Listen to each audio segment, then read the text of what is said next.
We are just getting started. Welcome. Glad to have you here. How you doing? Hello.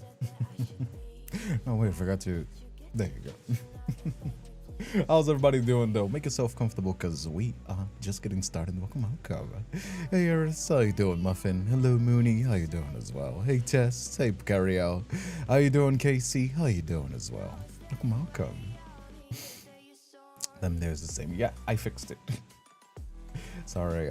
Sometimes what happens is I make a thumbnail, but the file size is too big. The thumbnails on YouTube can only be 2 megabytes. So sometimes I have to compress it because it thinks that it's uploaded, but it hasn't because of this file size. And this causes it to upload it with the old one. You know what I mean? Hey Aris, how you doing as well? Hello Infinity Queen, how you doing as well? Hey Mystery Panda, how you doing as well? Glad you got it fixed. I'm glad I got you guys to tell me. But yeah, how you doing though? Welcome. How's your day been? Hope you're having a good one as well. I'm a little bit tired, not because I'm actually tired. So like mentally I'm pretty fine, but I feel myself getting a little bit sick. So if you see myself a little bit low energy, I'm chill. I'm mentally all there. It's just that my body is recovering from possibly getting sick. I'm not sick, so usually what I do is like I just slam down a bunch of vitamins and I just like, you know what I mean, like fight it off before it actually settles in. That's actually why I don't usually like taking medicine unless I really have to, because I can listen for my body very closely. So when I notice myself getting sick like this, I can simply just, you know what I mean? Just, you know. You know what I meant to say. You know what I mean? Bounce back, basically. But yeah. Hey, Tsukino, how you doing as well? Hey, Sharky, how you doing as well? Lord Cat on there, how you doing? It's always glad to have you here. Always brings me joy to know there's so many people that always come around. How you doing, though? If it's your first time here in the chat, my name is Kindred Spirit. I stream a bunch of variety stuff as well. And yeah. How you doing, Tsukino? You've been so busy with work. I haven't seen you since forever. How have you been up to? What have you been up to? Tell me about it. Hmm? What have you been up to? Well, tell me the news. I want to know. Mm-hmm. What is it that you've been keeping yourself occupied? Kindred is our favorite hymnal, Kindred's Heart. What is it? There you go. Got the game working. Let me take this as well. Yeah, work. Everybody's so busy with work. Everybody's so busy with work, nobody has a break. I was thinking actually, because I'm scheduling content right, and for the upcoming weeks I want to have some more fun stuff. But I was thinking like tomorrow we could do some like community-based stuff. It's been forever since we've done something to get the community together. What do you guys think? Hey Lucida, how you doing as well? Oh man, I stole a little bit of perfume from my family because I wanted to like use a little bit of perfume today. I don't know, I didn't like it, and now it's giving me allergies. I think there's a reason why my family doesn't use the perfume they left on the table. Oh well. Hey Tess, how you doing as well? You guys excited for Raphael's birthday? Are you gonna be pulling for the next what's his name? For the next Raphael banner? Hmm? I know that like usually these like single banners, they're like either somebody that really enjoys the character or their mains. You know what I mean? I don't like the fishy boy, he's smelly. Oh, you know, you can have your preferences for sure. I'm sick, but I'm already recovering, so more of an excuse to sit back and enjoy the stream. You'd be surprised how important it is to take care of your mental health.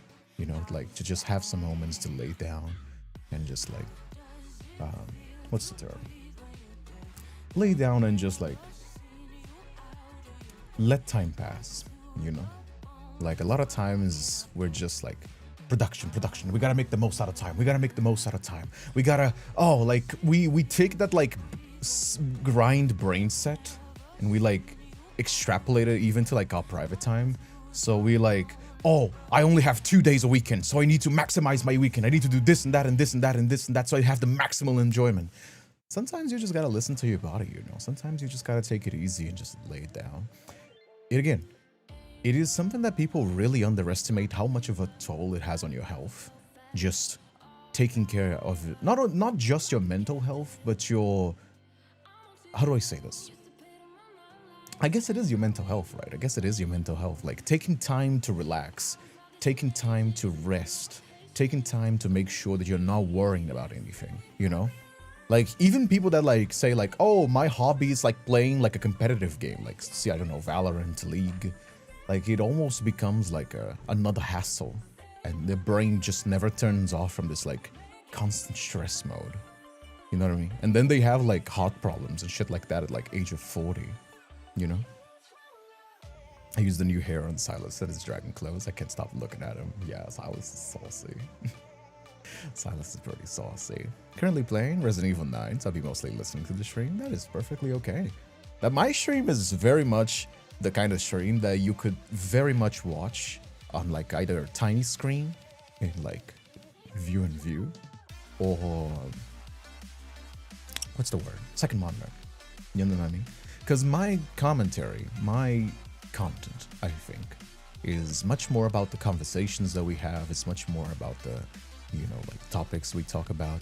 And that's why I also like always like my best moments of the streams, and you can see from the highlights that I cut, right?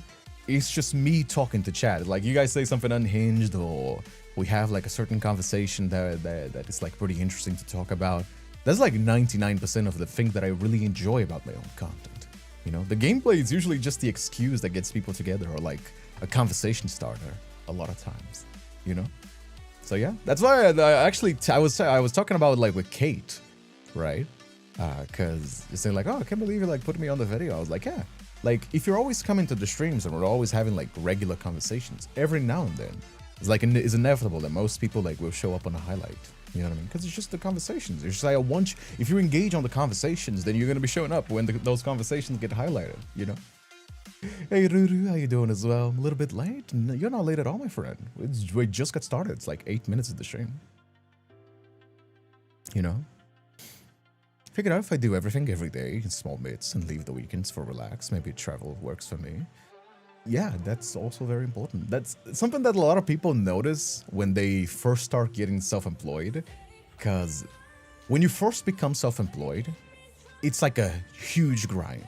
Because you're making money, and you're making money, you're getting rewarded, things are going fast, and you're like, oh, let's go, let's make money, and then you hit a wall. Boom! And you crash out. Because it's just burnout. And then you hit a wall, and it's burnout. That's the name of that wall. You get burned down, you're like, oh my god. Like, you try to get something done and nothing works, your body gets sick, your mind gets sluggish. It's like you get a foggy brain constantly. And that lasts like a week to a month at times, depending on how long you've been like on this constant stress. You know what I mean? It's something very typical for self-employed people. You gotta let your body rest. You gotta let your body have a certain time to just not think about anything. And I don't mean like certainly this changes for person to person, right? Some people prefer to like do certain things. Some people prefer some people prefer to watch movies. Some people prefer to like exercise. But you gotta have a moment, at least like a day per week at a minimum, where you just don't think about anything. You don't think about work. You don't think about any activities that stress you out. You know what I mean? I feel that, Kindred. I'm currently there in regards to myself as well. How dare you call me out in your latest YouTube video? Which one are you talking about, Tsukino? Yeah. Oh yeah, you can use the TTS as well, for sure. You can absolutely use the TTS as well. My mom keeps asking, why do I drink Coke? And that's what she said. Her. I mean, you know, I wouldn't do that to my mom though. She would beat the fuck out of me. My parents do not care that I'm an old man, like a 29-year-old man. They will beat the fuck out of me. And again, I'm Latino. Latinos, like La Chancla is a thing for a reason, right? Like Latino parents will beat the fuck out of their children, regardless of how old they are. My mom did not care. If I do like a that's what she said joke with my mom or my dad, she will beat the fuck out of me. I'm an old man, like she will beat the fuck out of me. Same goes for my dad. You guys, you gringos, I never could understand. I never could understand. If I make a dick joke to my parents, if my mom would beat the fuck out of me, if I do it in front of my dad, he would beat the fuck even worse out of me. That is not how Latino families work. That is not how Latino families work. I'm very sorry. Maybe it's a culture thing. But, you know, you do you, my friend. You do you. She's a black belt in the La Chanclas. I'm from Greece. It happens here. My mom did that to me, and I'm white. They don't care, dude. They don't care. Like, that's the thing as well. Like, regardless of how old you are, they're always gonna treat you like you're 16. Like, nowadays, of course, like, unless we're talking about watching work. You at work. You know what I mean? Watching it work. Oh. Oh, right. I mean, yeah, that's what I always say, Tsukino. Like, you know, like, you just put on a earbud, you like keep working as you do. You know? But yeah, my grandparents never did. My parents never did. I mean, you know, there's also culture and culture as well. Like, it's just like, we're just talking about spanking as well. But I understand now that it's like different culture as well. It's like Latinos. Latinos, this is just how kids are raised here. You know what I mean? Like, it's just a Latino family thing. And I understand there's like culture differences as well. Like, for example, like Latino families, they're not more knit together. You know what I mean? Like, it's a lot more common. Like, it's something that I was actually talking with a lot of my gringo friends. Like, families outside of like Latino and Hispanic countries, like families in Latino and Hispanic countries, like your family will just come to your house. Like, people just come and hang out. You know what I mean? Like, it's very rare for families to just like everyone keeps to themselves. You know? It's kind of weird how that goes. Latinos são melhores, bebê. É, papai, aqui é um... Ô, porra. Ô, porra. Você quer comparar brasileiro com o resto do mundo, pô? Aqui é um país civilizado, caralho. Aqui é um país civilizado, porra. A gente tem carnaval, a gente tem... Tá ligado? Os caras querem comparar um país de primeiro mundo feito Brasil com os gringos, porra. Que é isso? You know what I mean? It's the best and my favorite way to chill during work. I really do. You are definitely like one of the most supportive people most supportive persons that I've ever hung out in this community, Tsukino. I really appreciate that. Brazilians just got the sauce. We just got the sauce, dude. Brazilian is saucy. Like my Vegi, South African, it's complicated. Extended families, like split across 3 continents. That's, I mean, yeah, sure. It's very much a thing here. I saw my cousins getting those Spanishes, but never me. Whenever you talk in another language than English, somehow you get more theatrical. I quite enjoy it. It's something that I notice as well. It's actually something that rubs off when I speak in English. Portuguese is kind of like a sang language. There's a certain rhythm. Quando você fala português, tipo, tem um certo ritmo das coisas, tá ligado? Quando você fala dependendo do sotaque, dependendo... Porque eu sou nordestino, tá ligado? E... The thing is that, like, it's kind of like sing-sangy. I don't know, like... Compared to, like, other accents... Like, I never really noticed this because it's just how I was raised, right? That, you know... Hey, Shock Dogs, how you doing as well? Thank you so much for the follow. Buddy, seen a new BB No Money, the Brazil video? Can I talk about that? I didn't want to make a video, because, I don't know. I really like BB No Money. I just want to stress that up first. I really do like BB No Money. I think he's first of all, he's an independent artist. You know what I mean? Like, he gamed the system, the social media system, to just make money like crazy outside of like publishers, because like every single artist nowadays is like industry plants. They are put to fame by some record label, every single one of them. There's no exceptions. Like, sure, there's talent involved, there's a certain bar you need to meet, but like every time you see like a new artist popping the fuck off in the charts, it's like an industry plant. BB No Money didn't do that. What BB No Money did is BB No Money gamed the social media system to force the industry to accept him. Because what he did is he went with like that whole thing of like commissioning artists to use his song on their posts and use his songs with their art to bump his music up. So he just gamed the system that way, and it also supported independent artists in the process, which I think is valid. I really do appreciate that about BB No Money. But I have some complaints. As a Brazilian, I have some complaints about the new Brazil song because it's just another BB No Money song. But I really think that it could have been so much better. And that's, I think, the biggest thing. Because, like, the new Come to Brazil BB No song, all it is just, like, come to Brazil, come to Brazil, come to Brazil. And the rhythm doesn't sound like Brazil. Like, Brazil is not the same as, like, other Hispanic countries. We have our own proper, like, culture. It's, like, it felt like he was, like, trying to pull, like a baby, like a... It felt like he was trying to pull, like a... what's his name? Bad Bunny? And Bad Bunny is... It's the only Latino country that's... He's not, like, the most popular. It's in Brazil because, like, we have, like, a certain... It's not the same. It still, like, has its niche and it's very, like, culturally proxim. It's very culturally similar, but it's not the same. Brazil has funk. Brazil has... It's not the same as funk as well. Funk and funk are two different things. But Brazil is, like, very much unique in certain aspects of its culture.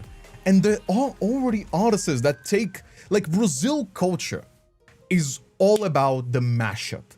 Brazilian culture is all about the, like, mingling of, like, different cultures. Right? But also keeping the essence of what's Brazilian, not just replacing what's ours with something foreign, but, like, mixing and mashing it together, the best parts to make the most out of it. And there's so many Brazilian funk remixes. There's even BB No Money Brazilian funk remixes, right? Like, there's already funk remixes. There's Brazilian artists that do, like, funk remixes. Like, if you just... How could No Dollar have If you done it just differently? search funk remix, a lot of it is, like, taking, like... I mean, I don't know, even Lana Del Rey, like... I don't know, let me put, like, Lana Del Rey. Like, there's so many, like, artists that take foreign music and give it, like, a Brazilian spin. And BB No Money decided to ignore all of that. To just do some, like...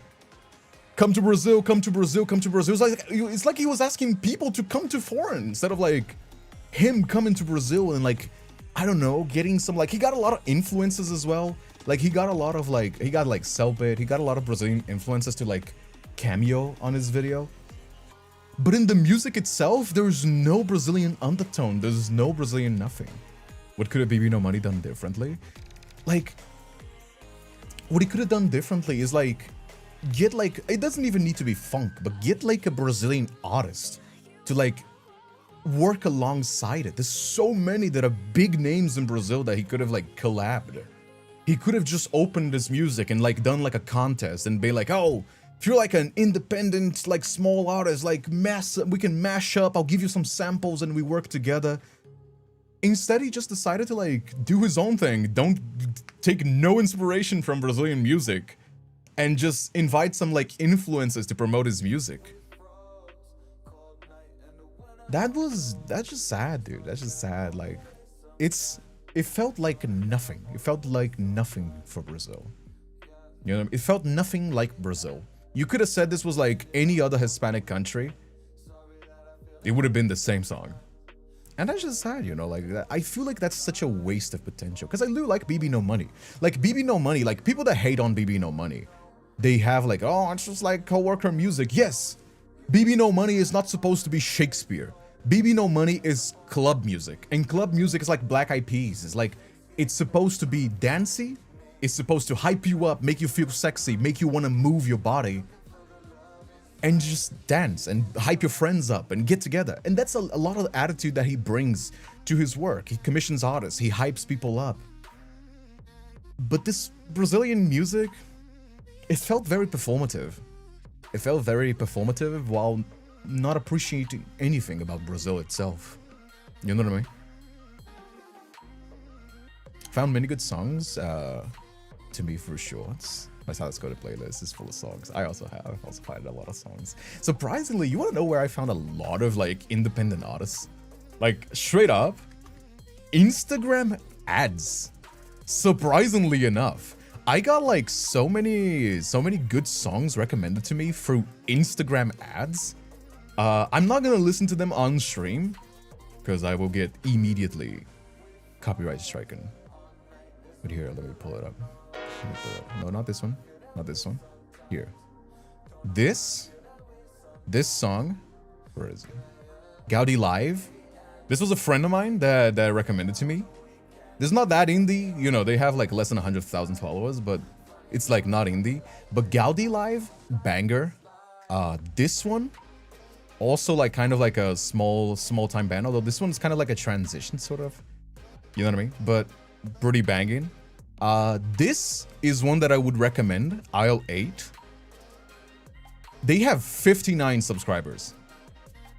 Banger song, FOMO from by Aisle 8.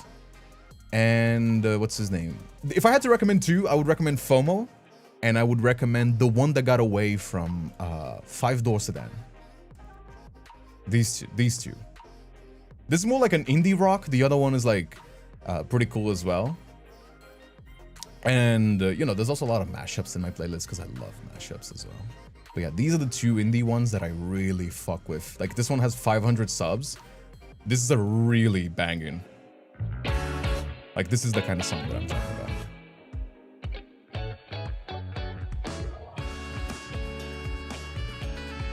And this is like FOMO as well.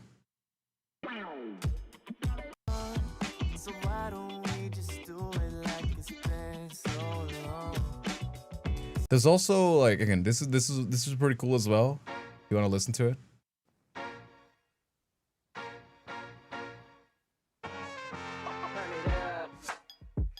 But this one's like just like a 40 second song clip. Again, I really fuck with indie artists. I really love them. Cuff the Duke is my favorite indie Canadian band. They've been around since I was in university. It's given Get Lucky from Daft Punk. I have a lot of like, that whole playlist is like, I mean, you saw like some Persona, you saw some like, a lot of like in the like mashups as well. That playlist is like every single cool song that I like with no particular order. I just random that shit and I listen to it like on the spot. You know what I mean? Found many good songs. Oh yeah. Short-term gain versus long-term gain. It's all about numbers for them. They do not care about the cloud that is gained for these viral videos. True, I suppose. Like, to be fair, it is BB knows work. So, you know, like, it is BB knows work. So, you know, like, I don't know. I feel like it's just a waste of potential. You know? That's like the sad thing, because I think he could have done such a banger song. It could have been such a banger song, because Brazilian funk is very dancey. Like, there's a reason why people love funk as well, and they like do songs. It's because funk takes the beat of funk and like choose it for foreign audiences. You know, Brazilian funk is very We love Yap peculiar. Sessions. If you love your rap session, I'm a big yapper. What can I say? Brazilian funk is about the streets. It's about like street parties. It's about shaking your ass, and like it's a very cultural thing, you know? It's not just about like doing choreography, you know? Favorite indie Enigma, recommend for all enjoyers, alternative enjoyers. Hey Yuri, how you doing as well? Thanks sleeping later than I thought. Well, I'm still glad to have you here, Fox. Still glad to have you here, but yeah. I don't know, dude. I just felt like it's such a waste of potential. It just feels like it's such a waste of potential. You know? Again, because there's already people doing, like, people take gringo songs and make Brazilian funks. He could have done so much cool stuff. It's just sad. It just makes me sad. It's sad. It's sad. What are you gonna do? You know?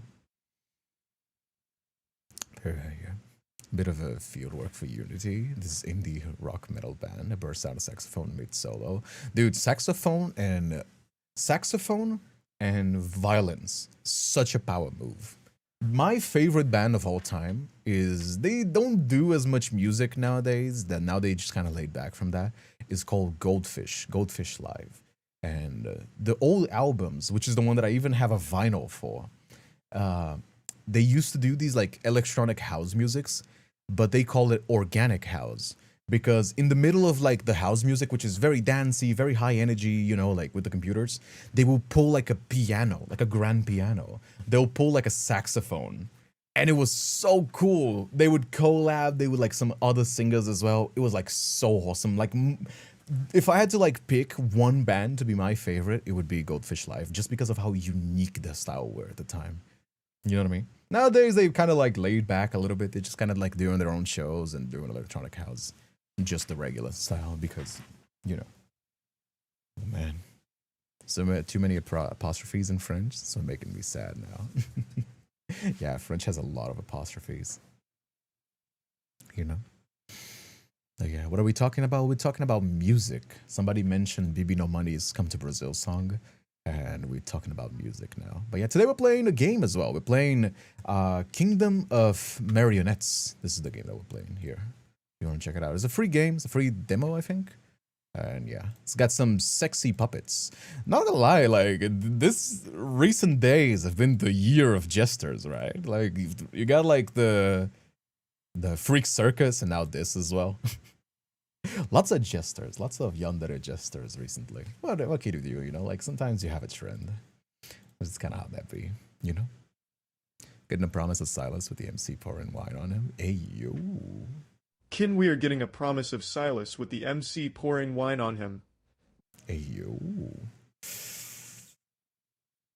That's how nice. How nice to know. Seems very interesting, I would say. You could say that is very interesting. Stupid screen readers not being able to handle curly. What was that one just game you played where the DR called you out?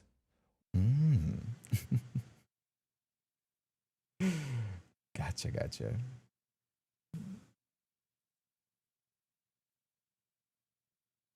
Oh, this one? No, this is a different game, Tsukino. This is a different game. This is not the same. This is not Free Circus. This is a different one.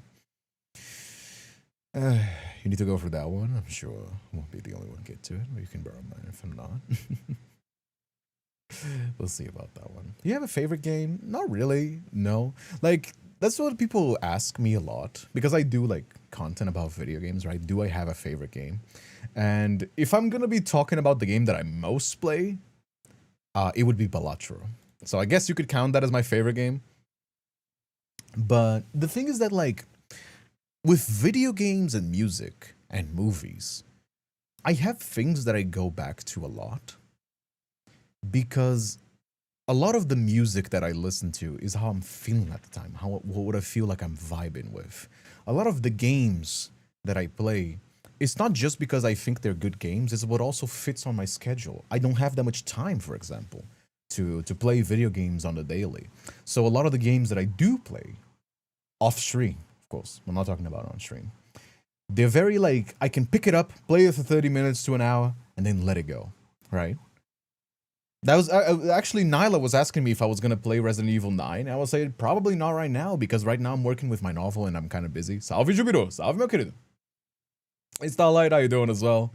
You know. So when people ask me what is my favorite game, what is my favorite game of all time, I say from what genre. You know, like what genre are we talking about? Like, are we talking about favorite horror movie or favorite horror game? Are we talking about like favorite roguelike? Like, if I were to compare Balatro to Dispatch, it wouldn't make sense, right? Balatro is like, there's got no lore, the gameplay is like fun, but it's supposed to be more repetitive, and some people don't like roguelikes. That's not really on the... It's like asking like a fish to climb a tree. So, I tend to look at games and stuff like that more like how people watch movies. Like, I broaden my horizons to compare games to other games that have like a similar perspective and a similar take. But I also don't really, like, for example, like I'm very picky with horror games because I played so many horror games. I have played so many horror games and I do enjoy the genre. So I can compare games like Amnesia, which is the daddy of all horror games, to games like, you know, every single like indie game that's just like a ripoff of Amnesia. I can compare games to Mortuary Assistant, which is a fucking amazing game. God, that game is so fucking creepy, right? There's so many genres. There's like even like anomaly horror is like a completely different take in horror than the traditionally horror games, where it's just like, you know, like there's even now a genre from like the Five Nights at Freddy's style game called Mascot Horror, where they take like childhood things, childhood symbols, and twist them to make horror, which is a pretty it's such a funny thing, because it's like mascot horror is just the staplest of all horror, which is like taking a children's nursery song and turning it scary, taking like taking symbols of childhood and turning them scary is such a traditionally horror thing. But now it's like the new generation, so they're calling it mascot horror instead of like, you know. So why is the song not playing? Sometimes the song's turned off and I don't know why. Oh, it's because I changed it from this. Gotcha. There you go. Radio. There you go. Yeah, I don't know why the song stopped. I love horror mans. Yeah, horror mans. I mean, you could even, yeah, like, you know, like the Yandere games, you could even call that horror as well. Like, down bad horror. You know what I mean? Like, so really, it's like, when people ask me what my favorite game, what my favorite pieces of media is, video games, movies, I ask what genre are we talking about, you know? Imagine a lore update for Balatro. I'd be into that. Bolero Balatro? John Balatro? We need lore for Jimbo. I need a deep dive into the lore of Jimbo, John Balatro, you know? Why does the blueprint? I want a deep dive into all the lore implications of like all the jesters in Balatro. The jokers. Alright, Stick Brain needs an answer. You see the new Pokemon Presents, Kim? I think Gen 10 is looking awesome. Oh yeah, I was gonna save that for a stream. Pokemon new trailer, right? Yeah, let's check it out, for sure. Yeah, for sure. There's a new Pokemon game, right? Let's check it out. There you go. By the way, I'm gonna say this right away. Not actual gameplay footage. What'd you expect? Let's see. I haven't seen anything from like the new Pokemon. All that I know is that it has arrived. I saw the people talking in the group chat. I have not seen any pictures. Oh. How cute. Yeah, it's pretty cute. Pokemon is such a good franchise. Shame that it's like a hostage. Yeah, you got the... What is this, like Pikachu's diary?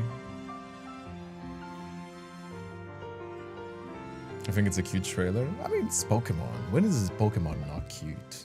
You know? Let's see the new gen. Is it gonna be tropical? What country is it gonna be inspired from as well? Oh?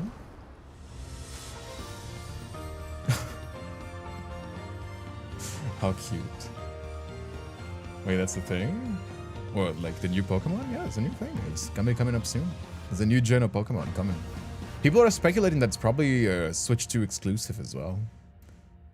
Now, I'm gonna keep it a $1.50. I don't expect this game to... I expect this game to be just another Sword and Shield. I am not gonna be standing up for Game Freak. You know? I do think the new gen of Pokemon is always like... New gens of Pokemon are always fun. Because it's Pokemon. Like, Pokemon is always lovely. When it comes to, like, the Pokemons themselves. I don't know about the gameplay, though. So, I need to see it to believe it. That the new Pokemon game is gonna be good. But, let's see. Yeah. Got a lot of, like, you know... recurring things. Hey, Licious, how you doing as well? Yeah, it's like a very tropical thing. You know? Yeah, very tropical. Yeah, so far no new Pokemon have arrived. Wind and Waves. Okay. Yeah. Sounds about right for what you would expect. Oh, there it is. It's like a lizard, a chick, like a leaf chick. Oh, it's a bird. Aw. Aw. You got like a angry bird. Brout. Is that like a Pomeranian? Oh. Oh my god, that is cute. Man. Pokemon is so cute. This franchise. It's just Pokemon, man. Pokemon never. They always slam dunk with these generations. I like the gecko though. It's like a little gecko. A little blue gecko.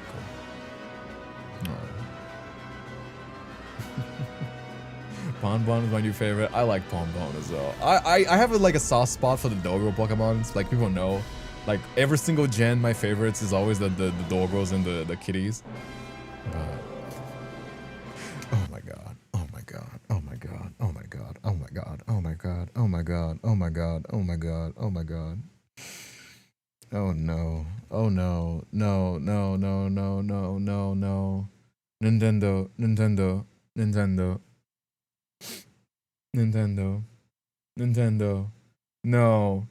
No. Please, please, please, please, please, Nintendo. This is... This Pokemon is gonna... This Pokemon is gonna evolve to a bigger doggo, right? It's not gonna walk on two legs, is it? Oh no. No, don't do it to the Pomeranian. No, it's gonna... Listen, it's gonna evolve into like an even bigger and fluffier doggo, right? Please. Please, please, please, don't, no. No, don't tell me this Pokemon is gonna walk on two legs. No, no, oh no. Oh no, please, please, please. Oh my god.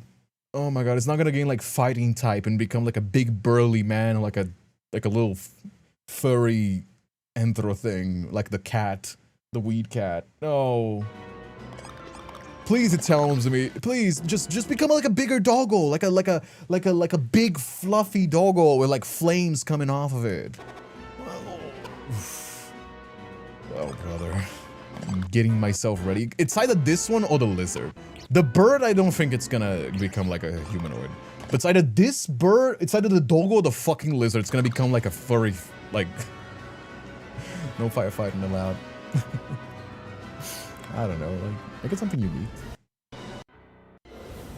Yeah, it's winds and waves. That's about right. You know? Wonder what the countries... Like, they always base Pokemon as well. Because, like, Pokemon is a very environmentalist series, right? I wonder what countries they're gonna inspire themselves into. There's like Ruby and Sapphire though. I'll play this so fast. Hey Scully, how you doing as well? But also imagine becoming one of those Chinese lions. Yeah, please. Yeah, do a Chinese lion. That would be so cool. Don't make him walk on two legs. Please. Please, Pokemon. Please. Don't do it. Don't do it. Digimon walks on two legs, and when they evolve, Pokemon don't tend to do that. Nah, recently there's been a lot of Pokemons that are now becoming like bipeds. Oh dear. Yeah, also aren't Digimon supposed to be like kind of like more... Because like Pokemon are animals. Isn't that kind of the thing? Because like Pokemon, they're animals. They're like animals. So I think this button is... Okay, I'm gonna leave it like that. I don't know. I think the new region is Indonesian. Ooh, cool. That's awesome. Pretty cool. But yeah. But yeah, isn't like Pokemon like supposed to be like animals? Like that's why I was saying like, you know, like the Digimon's fine. It's supposed to be like a virtual pet. Like it's just like a Tamagotchi, so it's understandable if it has like sentience. But Pokemon is like animals. So, I think someone said this generation was inspired by Indonesia. That's cool as well. That's cool. I do appreciate that. I do appreciate when they showcase more like, you know, different countries. Because they like the thing about Pokemon as well, like aside from the animal aspect of it, there's also like culture. You know what I mean? Like a lot of like old Pokemon games, they used to treat the Pokemons like certain legendaries as gods. There was like a mythology around it. You know what I mean? And I think that's like a really interesting aspect of it. If you had nature that had these like fantastical animals, right? What would humanity's mythology? Like we as a society right now have like certain things that we've um, mythologized, right? Certain animals that we've made part of the mythos. So if they were even more fantastical, like what did you think? Angemon made no sense when they evolved from. Most of them, there was one that was asynchronous as well. Somebody, there was a mutual of mine actually, TB Skyen. He made a very interesting point. Because at first, like the ice cream Pokemon. What's his name? I'm gonna show you the video. Can I find the video? Yeah, there it is. There it is. There it is. Here, I'm gonna let him speak since it was his point anyway. Here.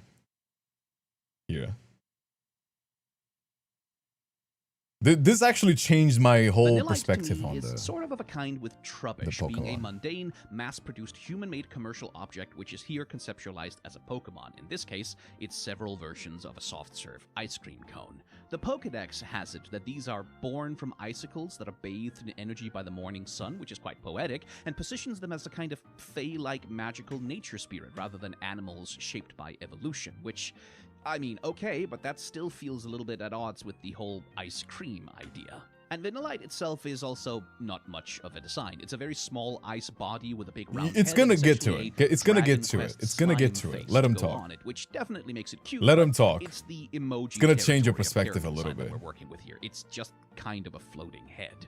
I will say that the blob of ice on top of its head could do with a little bit more geometric sculpting similar to soft serve ice cream because, as it is, it does kind of run the risk of looking like a turd. Vanillish is where the design really starts to take shape, fully taking on the shape of a cone and evoking the idea of ice cream with candy or nuts in it or something. And Vanillish also looks a lot more like an icicle talking about like in other addition things. with But secondary I'm gonna smaller let him icicles speak. There's a certain poking thing down that there's from one the thing that he body. mentions Designer that James Turner has commented that he wanted this that creature changed to my be cute, perspective but on this also one. a little bit creepy in the way that commercial product mascots sometimes are in their glassy-eyed cheerfulness, which, okay, sure, I can see that, and I guess that's why Vanillux becomes this melted-together gestalt creature with two faces. It's all very cute and adorable on the surface, but I guess you could interpret it as a kind of body horror if you wanted to.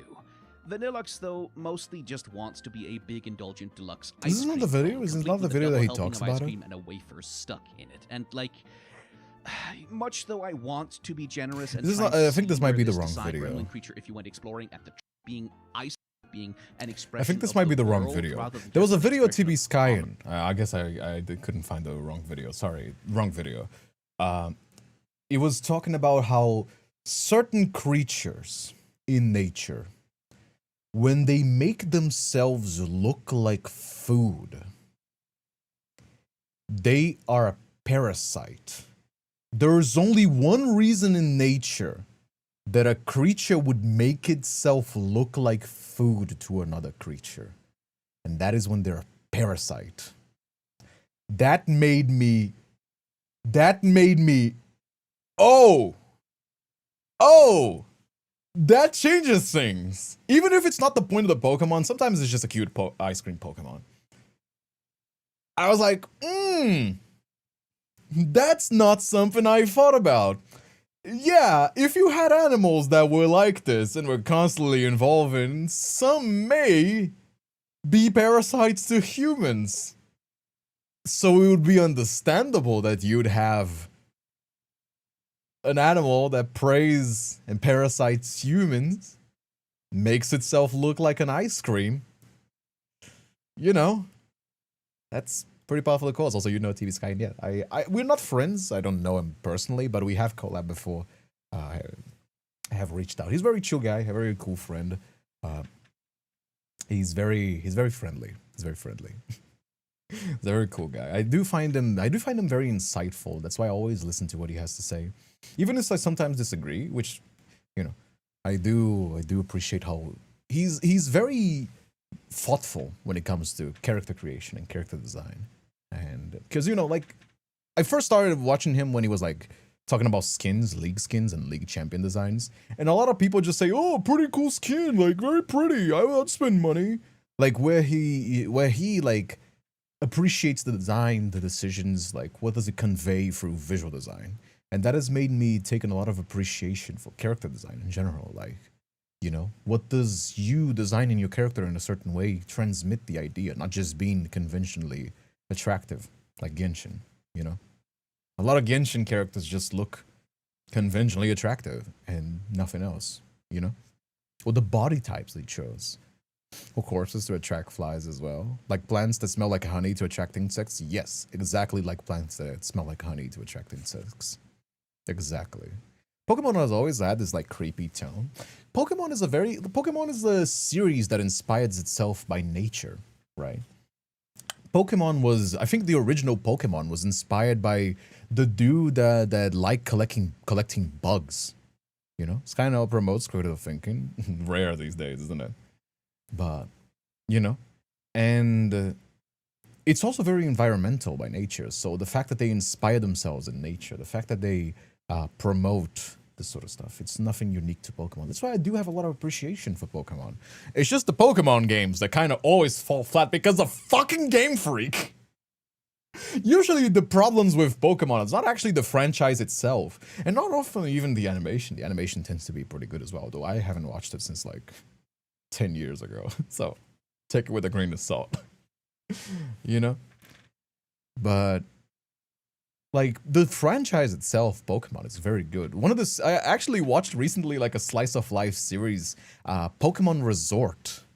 I watched it like a year ago. I don't know if I talked about it on stream, but there's a Netflix series of Pokemon. It's called Pokemon Resort and Pokemon Concierge. Yes, this is the one.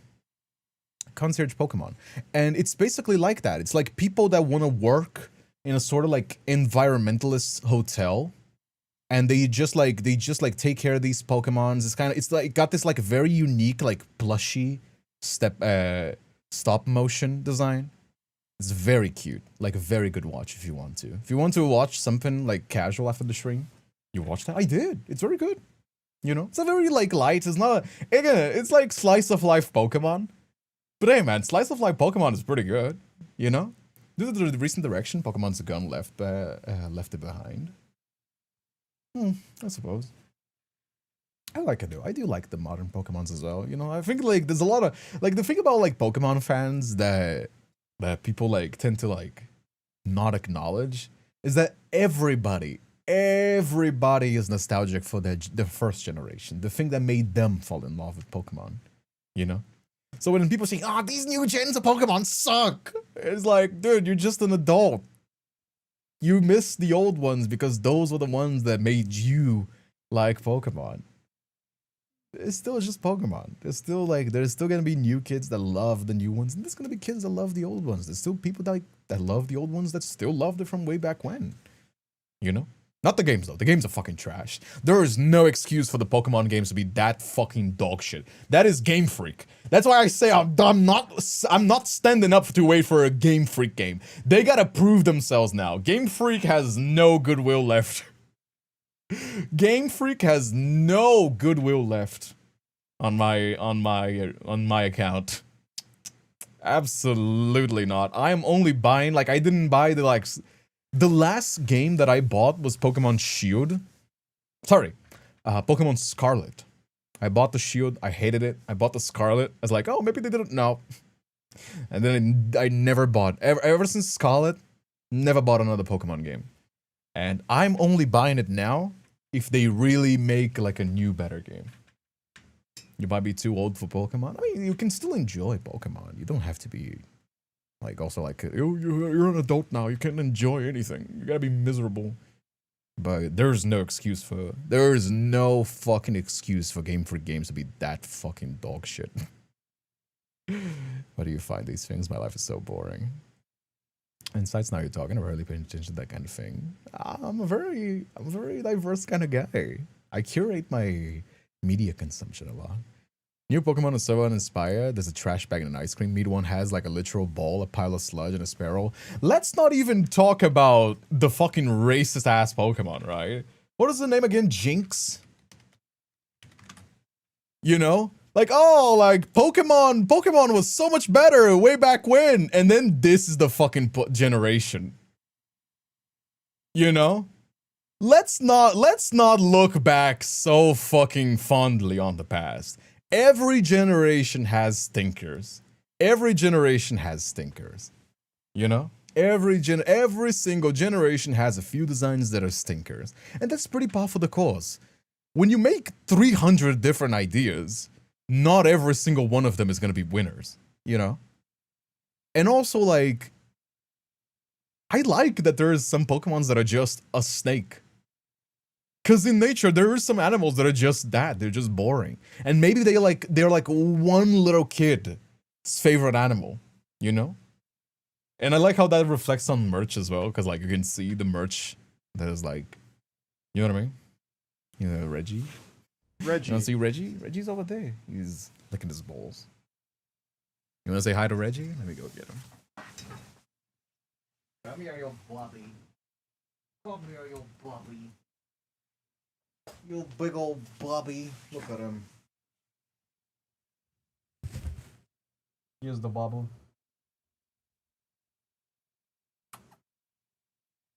Here's the bobble.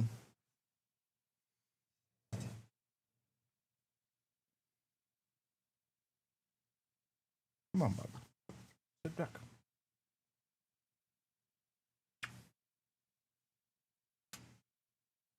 Here it is. Let me go on my shirt, Bubba. No? There you go, Bubba. Oh, he's so sleepy. He's a very sleepy cat. The thing about Reggie is that, like, I don't force him to be here. Like, when he's here, he's just here. Oh, he's purring. You can't hear it. When he's here, he's just here. Like, I don't force. He's not a very cuddly cat. The only reason why he lets me pick him up and, like, do this is because he knows that's the taxes. Because he knows that I know. No, he knows that I enjoy cuddling. He knows that I enjoy cuddling. And he knows that's the price for him to lay down in my room in the AC. Oh, he's purring. Oh, he's purring, Chad. Look at that. You know what I mean? Reggie knows that, like, the price for him to be here is. Reggie knows that the price for him to be here is just the cuddling. You know, he knows that I enjoy it, but he's not a very cuddly cat. He's a very loving cat. Like, he enjoys spending time with me. You know what I mean? Like, he likes being in my room. He likes staying here with me, but he doesn't like cuddling a lot. You know, unless he's sleepy. Then you like shit. You're your puppy. Hmm? That's the little Reggie. That's the little Reggie moment, isn't it? Mm. Mm. Mm. Off you go. Yeah, that's Reggie. And I think that's, like, also something as well. Like, you gotta respect your animal's boundaries. You know what I mean? Like, yes, I could grab him and, like, always force him to be here. Always, like, make sure that he spent times with me. But then he would just hate being here, you know what I mean? Like, when he wants to be here, he wants to be here, you know? Be that for sleeping or just hanging out or just because the doggos are here, they could be here because he could just want to be here because the dogs are here. But when he wants to be in my room, he wants to be in my room, you know? And I don't force him to.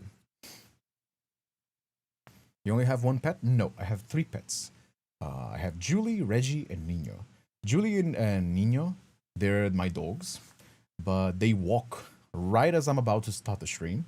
So usually they're like, they only get here by like half of my stream, by the time that like half of my stream is. So they never really show up when I'm actually live streaming. Unless I'm doing like a kitchen stream where I'm like cooking or something of the sort, then they show up a little bit more. So I think my cat wants to leave.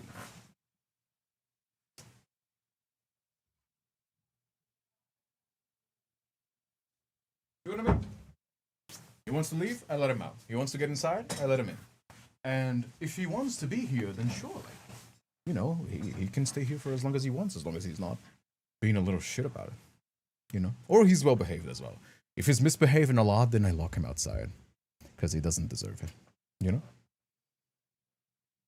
I have a great video game stuff. That channel Starlight. Reggie wants out now. Anyway, let's get to the video, shall we? Let's get to the video game. Let's get to the actual video game, shall we? There you go. So when did the music stop again? God damn it, dude. This keeps happening. Alright. Let's get to it, shall we? Does it have music?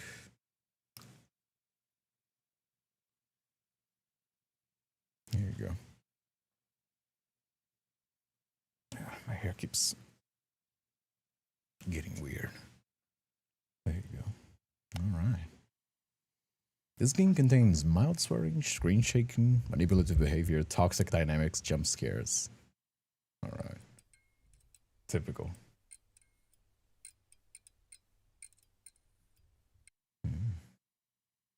Who would have thought I would end up trapped in this strange situation this strange? It all started because I was desperately looking for a job. Of course I was desperate. My savings were running low and I still had countless living expenses, plus debt to pay. I applied to all kinds of places, but it felt like luck had absolutely hated me.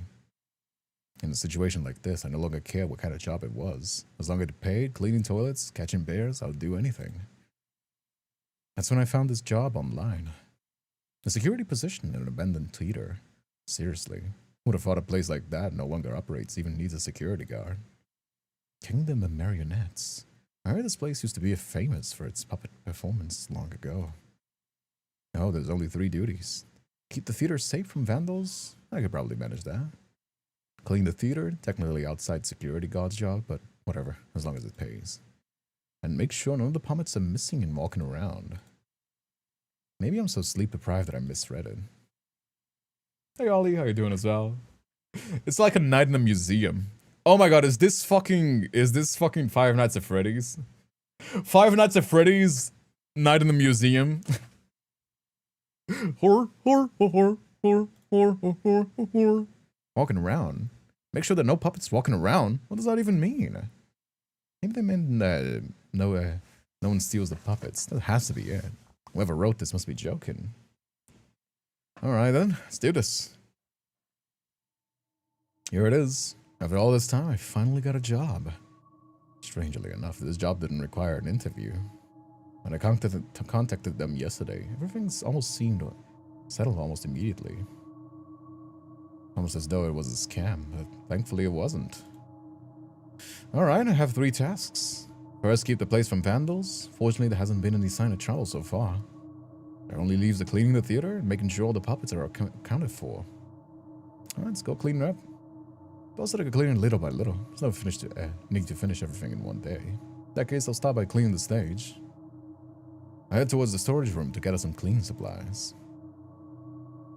God, it's so dark in here. I can barely see. Tried turning on the lights, but of course it's broken, as expected. Turn on my flashlight. Much better. The storage room itself is quite dirty. I'll clean it another time. Okay, that was loud. So focused on gathering the supplies, I flinch at footstep at something. When I look down, I see a red ball. It's just a ball. Don't remember seeing a red ball earlier. Must have missed it. Once I'm sure I got all the cleaning supplies, I head towards the stage. Alright. Won't lie, this corridor is pretty unsettling. Not just the corridor either. This entire place feels creepy and dark. The rusty doors are covered with layers of old newspapers. Cracked walls are smeared with graffiti left behind by vandals. Most of the lights are broken or dead. Only a few still on, and even those flicker. Dust and grime cling to every corner. You flinched? I mean, yeah, it was loud.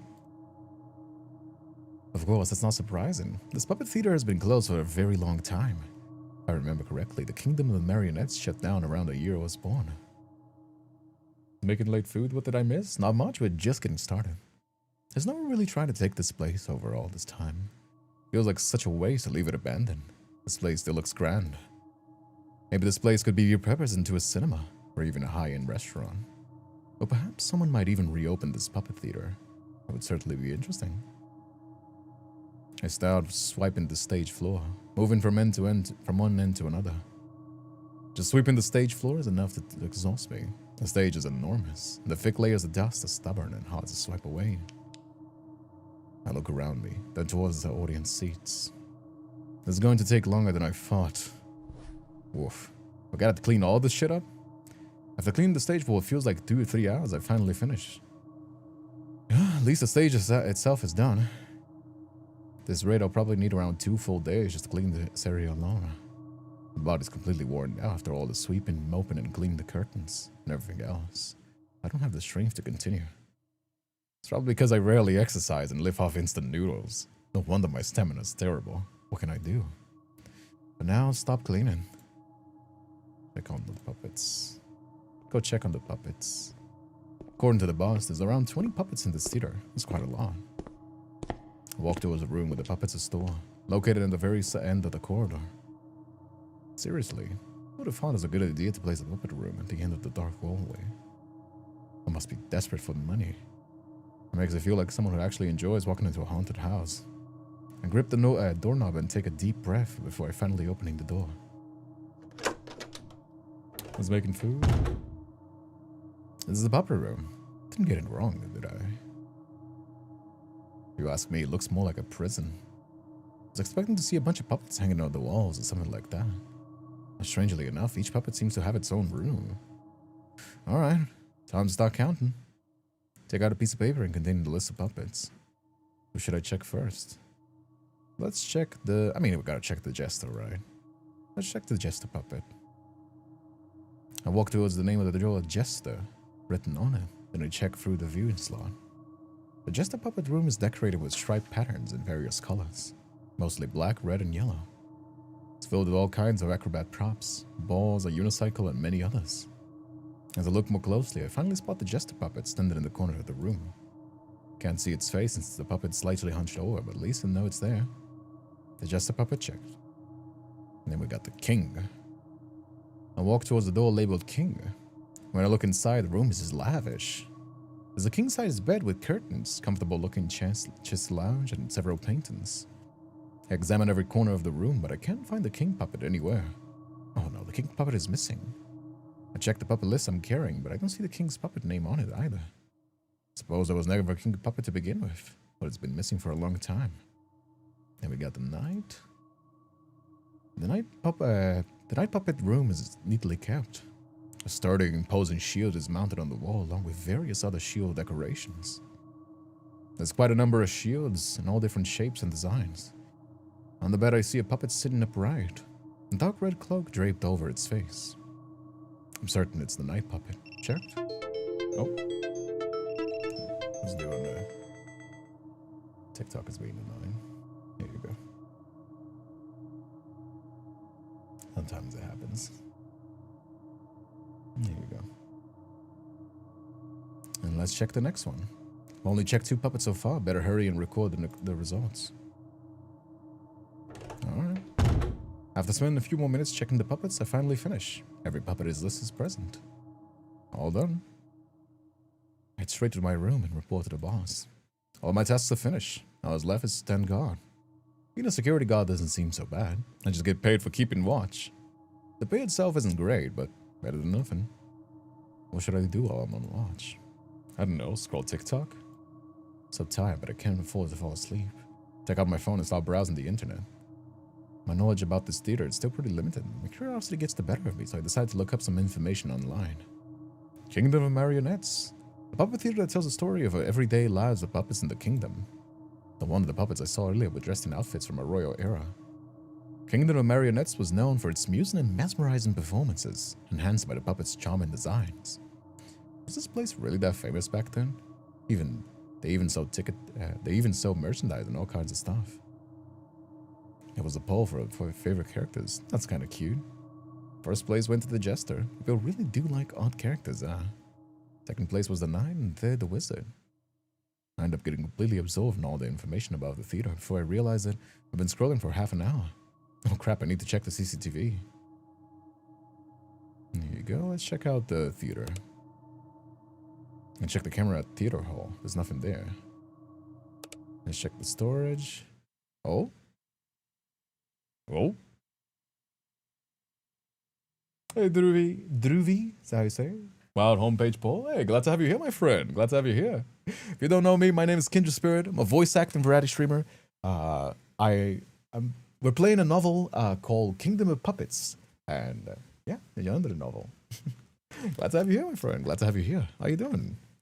Don't be shy. Do talk in the chat. I love talking to people. I take back what I saw. Someone just pressed through the storage room. Is that a vandal? Doesn't make sense. How'd they get inside? Damn it, I need to check it right now before those vandals do something that'll make my job even harder. I quickly grab a flashlight and a baton to defend myself, then rush through the room towards the storage area. When I arrive in the storage room, I find nothing. However, the storage door is open, proof that what I saw on the CCTV was real and not just my imagination. I have a bad feeling. Whoever this person is, they're somewhere in the corridor. Grip my baton as hard as I can and step slowly into the hallway. It's pitch black. Better turn on the flashlight. Oh, here's the jump scare. Hello. Hey, yo. You're very tall. Your knees are very high. What the hell is that? As I turn on the flashlight, I can finally see the dark path stretching in front of me. But I can also see something else. A tall figure standing in the far away of the corridor. The figure is draped in a red cloak. Its edge is ragged and torn. Its outfit resembles that of a knight. Hey, yo, my friend. This isn't a vandal. It's the night puppet I checked earlier. How could a puppet be standing here? There's no way. Puppets don't move. Maybe some vandals broke in and moved the puppet here. Because they noticed me, they pulled it back so they thought they could escape as quickly as possible. That has to be it. Before I calm myself with those possibilities, the puppet's head moves and turns to look straight at me. I take back what I said. Intruder! The puppet can talk. Calm down, don't panic. What should I do in this situation? Who are you? I didn't say anything back. Never imagined the situation. That is so fucking loud. Jesus Christ, dude. Never imagined a situation where a puppet would speak to me. Suddenly, in the blink of an eye, a hand cramps down my throat. Hey, yo, flirting already? That's crazy. Calm down there, boy. Hey, yo, calm down there. Save it for later. The night puppet is right in front of me, choking me with a terrifying speed. Once again, intruder. Seems more and more intruders have been coming to this kingdom lately. How fortunate. His grip tightens around my neck, cutting off my air. He's going to kill me. I struggle with every strength I have. Punching his arm, kicking his leg, trying desperately to break free. But it's useless. He's far stronger than me. Doesn't even bulge. My vision glows blurrier, sinking deeper into darkness. Is this really how my life ends? Killed by a living puppet? Just before my conscience completely fades, a hand covers my eyes. What are you doing here? Who's behind me? Another puppet? Neither. I believe I've mentioned this before. Wouldn't it be better if any visitors who wander into the kingdom were entrusted to me? For what? So you can carry out that absurd plan of yours? My friend, you're free to doubt me if you wish. I wouldn't fault you for it. But I do need this visitor. You understand that much, don't you? Suddenly the corridor falls silent. I have no idea what's happening. The night puppet named Niter snorts in irritation before abruptly releasing his grip on my throat. I hear footsteps fading away, a clear sign that he's left.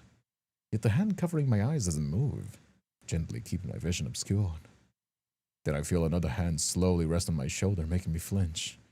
Easy now. The danger is past. You may allow yourself to relax. Why don't you come with me for the time being? I assure you I am not someone you need to fear. After all, any guest who sets foot in the kingdom ought to be welcomed properly. Wouldn't you agree? All right. Whoever is standing behind me sounds friendly enough. So it's probably best to go along with it. I nod my head. Excellent. Now come with me. The figure behind me guides forward, leading me where they want to keep, while keeping my eyes covered. After a while, he stops. We've arrived. Now please take a seat here and make yourself comfortable. They gently guide me down into a seat. Then their hand moves away from my eyes, finally allowing me to see. This is the theater hall. There's a bag of nope. Hey, you know, listen. You know, like save that for later. Like, calm down. You're gonna be playing flirty. You're gonna be playing rough like right away. Not even gonna pay me dinner first? I'm not that easy. Might be a slut, but I'm not like a cheap slut. You know? If you're gonna be choking me on the first day, you better at least pay me dinner. The fuck? I turn around trying to see who's been guiding me the whole time. There's no one there. When did that person go? Hello. Ah! Still unprepared and struggling to process what's happening, I scream. Then without warning, someone's standing right in front of me. He gently covers my mouth, as if signaling he won't hurt me or keep me silent.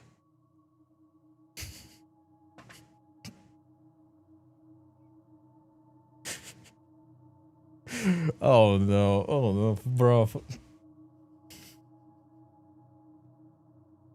This is what came to my mind. This is what came to my mind.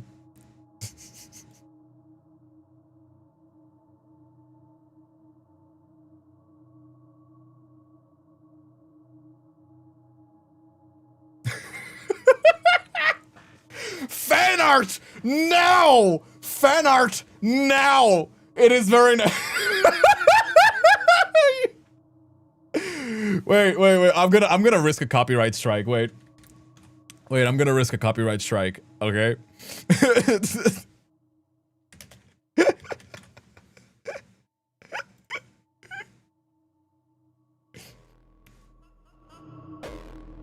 I'm gonna risk a copyright strike.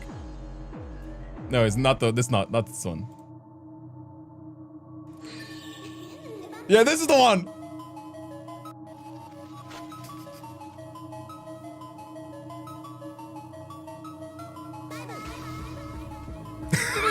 No, wait, it's the one. It's not the one. I don't know what the fuck those moves are like. I'm talking about. I don't know which was what is the fucking looks max? It's not this one as well. I don't know. This is just what came into my mind.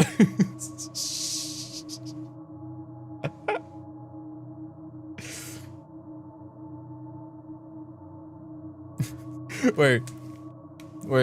There you go.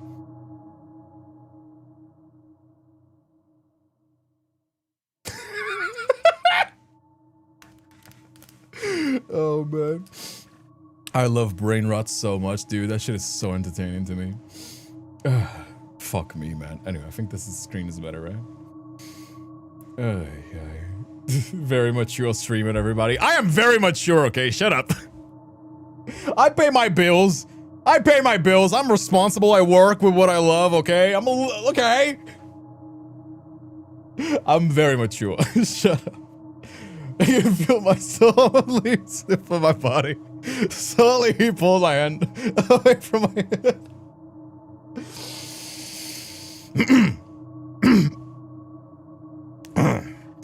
I'm very serious streamer.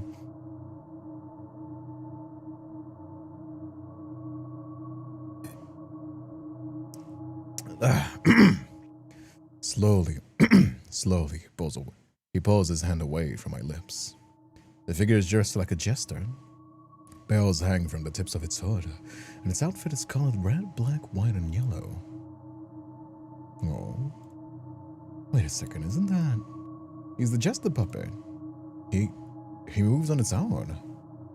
I remember the list of duties I read before applying. Make sure none of the puppets are missing and walking around. At that moment, I believe, after seeing the night puppet and jester puppet moving with my own eyes and mind. This isn't a joke, they're alive. And the puppet snaps his fingers, and in an instant he disappears in front of me. Wait, where did he go now? A hand, so small like cotton, and soft like cotton, like a kitten's paw. He's caressing my arm with a... Oh, it's animated as well! Yo, this novel is fire. It's a small anime... God. Yo, okay. Okay, this novel is fire. He's caressing my arm gently with a puppet hand. A form so small, so easily broken, and yet so brimming with warmth and movement. Is he gonna eat my meat so he can become human? A vessel that reacts, trembles, that changes so beautifully. And their face, always shifting, always telling stories without meaning to. Is he examining me? You really are human. Yes, I'm human. I reply in a nervous voice laced with fear. Seconds pass, then hours, days, weeks, months, years. And it's been so very long since all of that faded away. A kingdom that was once so lively, so magnificent, so full of joy, has now been reduced to silence. A kingdom that was once led by a ruler, one who's guided all of us towards our purpose, towards our lives, has now vanished. Like fledgling birds abandoned by their parent before they could ever be ready to fly, we were left to be guided by confusion, by despair. We move without direction or destination, not knowing where we are meant to go. And yet, we believe that someday a new light will appear to guide us. A leader will give us life once more and lead us towards the lives we were always meant to live. We waited and we hoped and waited, round and round, over and over until the two became indistinguishable, as though they were never meant to be apart. And so the cycle endured. It lingered through the passage of time until now, until this very day, which quietly dares to call itself a turning point. Will this circle continue its gentle, merciless dance, unbroken, unchanged? Will it last begin, or will it at last begin to crack, to fracture, and finally shatter, granting us release from the loop we call life? What is he talking about so sudden? I don't understand. Is he telling me a fairy tale? A kingdom, a place never far removed from politics, a realm steeped in tension, where seriousness lurks beneath its lavish, glittering surface. Like ice, bitterly cold, it requires at least a touch of warmth. No, perhaps of that warmth to keep its balance. And that is precisely why I'm here, to soften the air, to deliver laughter, to carry joy whenever it dares to fade. And now, can you guess who I am? This person, no, this puppet, seems to really enjoy talking. You're a jester? Ding ding ding, correct? Though to be precise, jester is merely my role. Allow me to properly introduce myself to you, sweet human. My name is Justin. You may call me Justin. Though some people prefer Jess, Jessie, Tintin. Quite a few variations, I'm afraid. Now that I've offered you my name, allow me, just this once, to ask for yours in return. My name is Seven. What a lovely name for such a lovely soul. And your pronouns is? Oh, okay. Understood. But tell me, what brings you? Oh, okay, listen. Little tip of advice. Not just like, this is fine. This works fine if you want to like leave your pronouns. But if they really wanted to add some flavor onto the story, you know what they could do? It's been so long since I've last saw a human. Which, it's always been, like, it would be cool if they could, like, if it's been so long to the jesters that it's hard for them to differentiate between, like genders. So, like, they ask for, like, your own, and then you can, like, respond your pronouns. You know what I mean? That would be kind of cool. Like, because the story, it's been forever since they last saw a human. They could be like, it's always been so hard for me to... It's been so long that it's now so hard for me to tell you apart. Something of the sort, you know what I mean? Like, that would be kind of cool. Or you can just leave it at that as well. Like, it is a visual novel. Like, yes, they're gonna ask for your pronouns. It's pretty par for the course. You know what I mean? But tell me, what brings you to this kingdom, I wonder? Are you perhaps carrying out a duty of the crown? Keeps referring to this theater as a kingdom, starting to confuse me. Well, the way they speak is very strange. Whatever, I'll play along for now. I just want to get out of here as soon as possible. I'm just a security guard. My job is to watch over this theater and do a bit of cleaning on the side. I hope my answer satisfies him. But suddenly he starts laughing. I have no idea why. Is my answer really amusing to him? Ah, guardian, is it? Such a noble calling. A protector of the kingdom. One who stands firm, fighting on until the very last drop of blood. And yet, regrettably, you cannot become a guardian here. What do you mean? You see, we already have a knight who serves this kingdom's shield. His name is Niter. We have no intention of welcoming another. One knight is more than sufficient. Is he talking about the rules in the theater? Oh, then I'll just be a cleaner, I guess. We already have plenty of maids here. I don't think it would be possible for us to add another.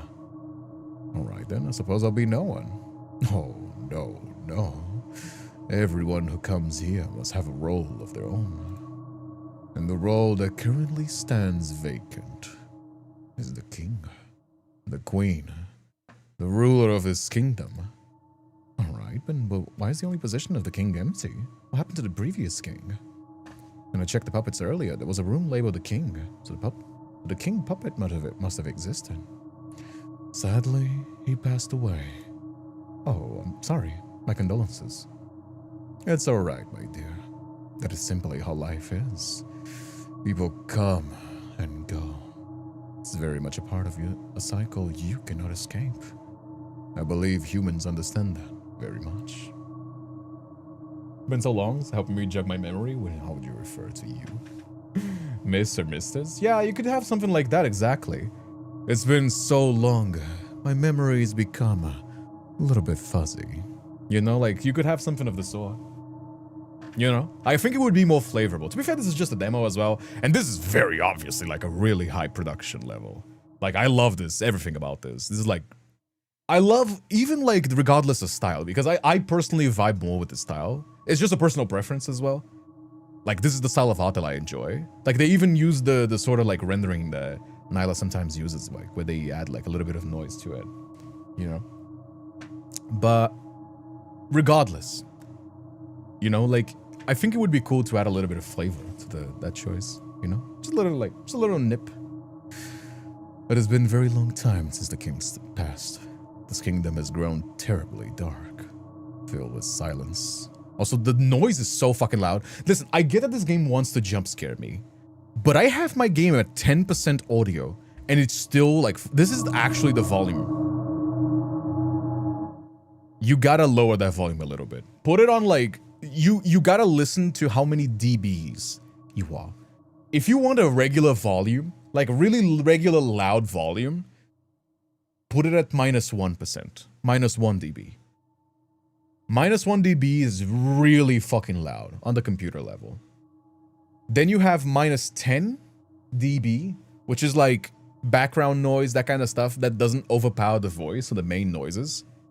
-20 to -30 is background noise, is like background music. Like, it would be this level. This would be like, you gotta normalize your audios. If you just slam it, then it becomes like this. It is unplayable. Like, I always control the audio, so I know this kind of stuff. You know, there's also like stuff you can come here and just like adjust it. But you really like, you always should like start your volumes like this. This is a lot more tolerable. This is 50%. Now, 50% is still very loud.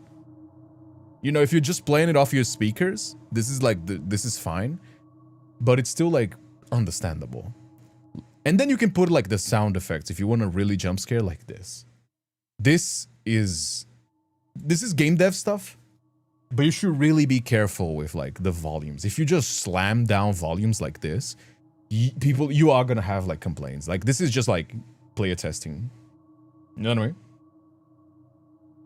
Anyway, it has been a very long time since the king has passed. This kingdom has grown terribly dark, filled with silence, without direction or joy. And I must admit, it has grown rather boring in here. But now that I've met such a sweet human before me, why don't you indulge me in a little game, Your Majesty? Your Majesty, me? I smile widened. Yes, let us play a bit of acting. You shall pretend to be the king and I will be your jester. Oh, do forgive me. I've been a jester from the very beginning. How foolish of me. Just he snapped his fingers before I knew it. He moved onto the stage. Now then, shall we allow the performance to begin? Wait, I've never acted before. I don't know how to... Oh no, my dear. Simply live. As though you have always been the ruler of this kingdom. Justin snaps his fingers again. In an instant, I found myself already on stage, seated upon a plush throne, a crown resting atop of my head. What? One day, beneath the scorching summer sun, the kingdom was struck by trouble once more. The farmers were filled with sorrow as the relentless heat of summer scorched the land. Crops withered and failed under the drought, leaving the fields barren. As a result, the farmers suffered great losses with no harvest left to sell. In the end, the farmers brought their plight before His Majesty, hoping he might receive aid and relief. I looked around trying to find the source of the voice that sounded like a narrator. Within the kingdom, His Majesty sat upon this throne, his expression clouded with confusion, when Justin the Royal Jester appeared before him to relay the troubles faced by the farmers. Good evening, Your Majesty. Justin appeared and bowed before me with utmost reverence. What a truly beautiful day it is today. And just as fitting to tend the little troubles of stirring within the kingdom. Wouldn't you agree, Your Majesty? Troubles in the kingdom. Sound leveling is very important. It is very important. It's very important to normalize sound. Indeed, Your Majesty. As of late, the townsfolk have begun to voice their worries. The harvests have failed, brought low by the relentless drought of the dry season. As one might expect, such misfortune has left them quite lacking in means. Oh, what was that? Did he make a weird face? I saw a tongue coming out. Please come in, dear guest. A man who worked as a farmer then entered, after Justin granted the man permission to enter. Suddenly, a puppet dressed as a farmer stepped forward and knelt before me. Greetings, Your Majesty. Please forgive my boldness, but we've come before you humbling to seek your aid. Due to the failed harvest, we no longer have the means to replace the crops that withered, nor do we have the funds to meet our daily needs. Thus, we beg you. Also, is this Kazuma? Wait, is this Kazuma? Wait. What? I'm tripping, Kazuma. Why does it look like Kazuma? Am I tripping? Am I tripping balls? Am I tripping? Am I tripping? Why does he look like Kazuma?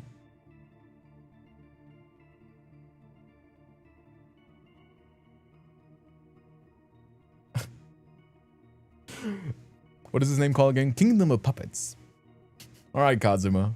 We beg you, grant us your guidance. I've been dragged into the role of a king without warning. Confusion washed over me. My troubles were only far from resolved. Now I have to expect to find a way to save the farmers as well. What am I supposed to do? Build them water channels, give them new seeds. What happened? Was it I don't know much about farming, but I once heard that a drought can be handled by building water channels. I don't think that's a bad idea, hopefully. How about we build water channels? That way the crops won't dry out. Upon hearing the king's decisions, the water channels, the farmer's heart danced with joy. Alright, the narrator's voice confirming who knows where was starting to make me uneasy. The farmer seemed to think for a moment before nodding in agreement. Of course, Your Majesty, that is a good idea. I sighed with relief. Then I'll provide the funds to build the 7 channels as soon as possible. Very well, Your Majesty. Thank you so much. With a joyful heart, the farmers left the palace and delivered the good news. The farmer puppet then stood up and left the stage. After that, the farmer stood up and walked off stage. I could feel Justin's gaze fixed on me. A truly admirable choice, Your Majesty. Water channels to fight a drought, a solution that looks far in the future. You thought about the next season, and the season after that. He paused, smiling. perhaps a little too far. Tell me, Your Majesty, what was the farmer's problem right now? Huh? The drought caused the crops to fail, leaving them with no income to buy new seeds, and no money to meet their daily needs. Excellent, you remember. 5 stars for vision. And yet, a hungry farmer cannot eat the future harvest. He chuckled softly. Seems you may need to do a little more than simply building water channels. Oh, he's right. Being a king really is hard. I'm just a security guard, desperate for money to survive. Now all of a sudden I'm being dragged into a play of a role of a queen by living puppets. Wait, didn't I say I was a man? I think there might have been a mistake on the pronouns here, because I'm pretty sure I said I was a man. I'm not really fit to be that of a leader. Is it finished? Finished? If governing a kingdom were that simple, Your Majesty, I fear we would have far fewer queens. There's still more. The days passed slowly by in the kingdom, and without His Majesty realizing the time that had once shown 9 in the morning had all advanced into the 1 in the afternoon. At that very moment, a formal letter from another kingdom suddenly arrived. Upon learning of this, the butler promptly took the letter and set out to deliver it to Its Majesty. Suddenly, a butler-dressed puppet approached Justin and handed him a parchment scroll.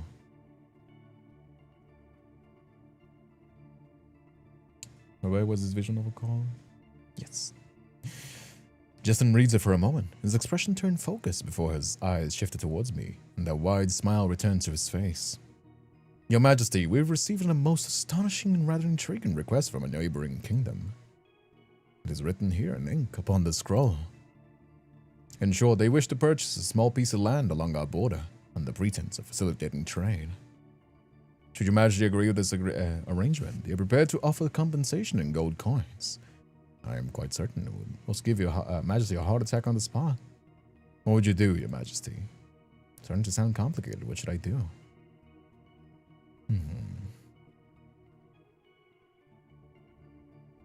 Of course, Your Majesty.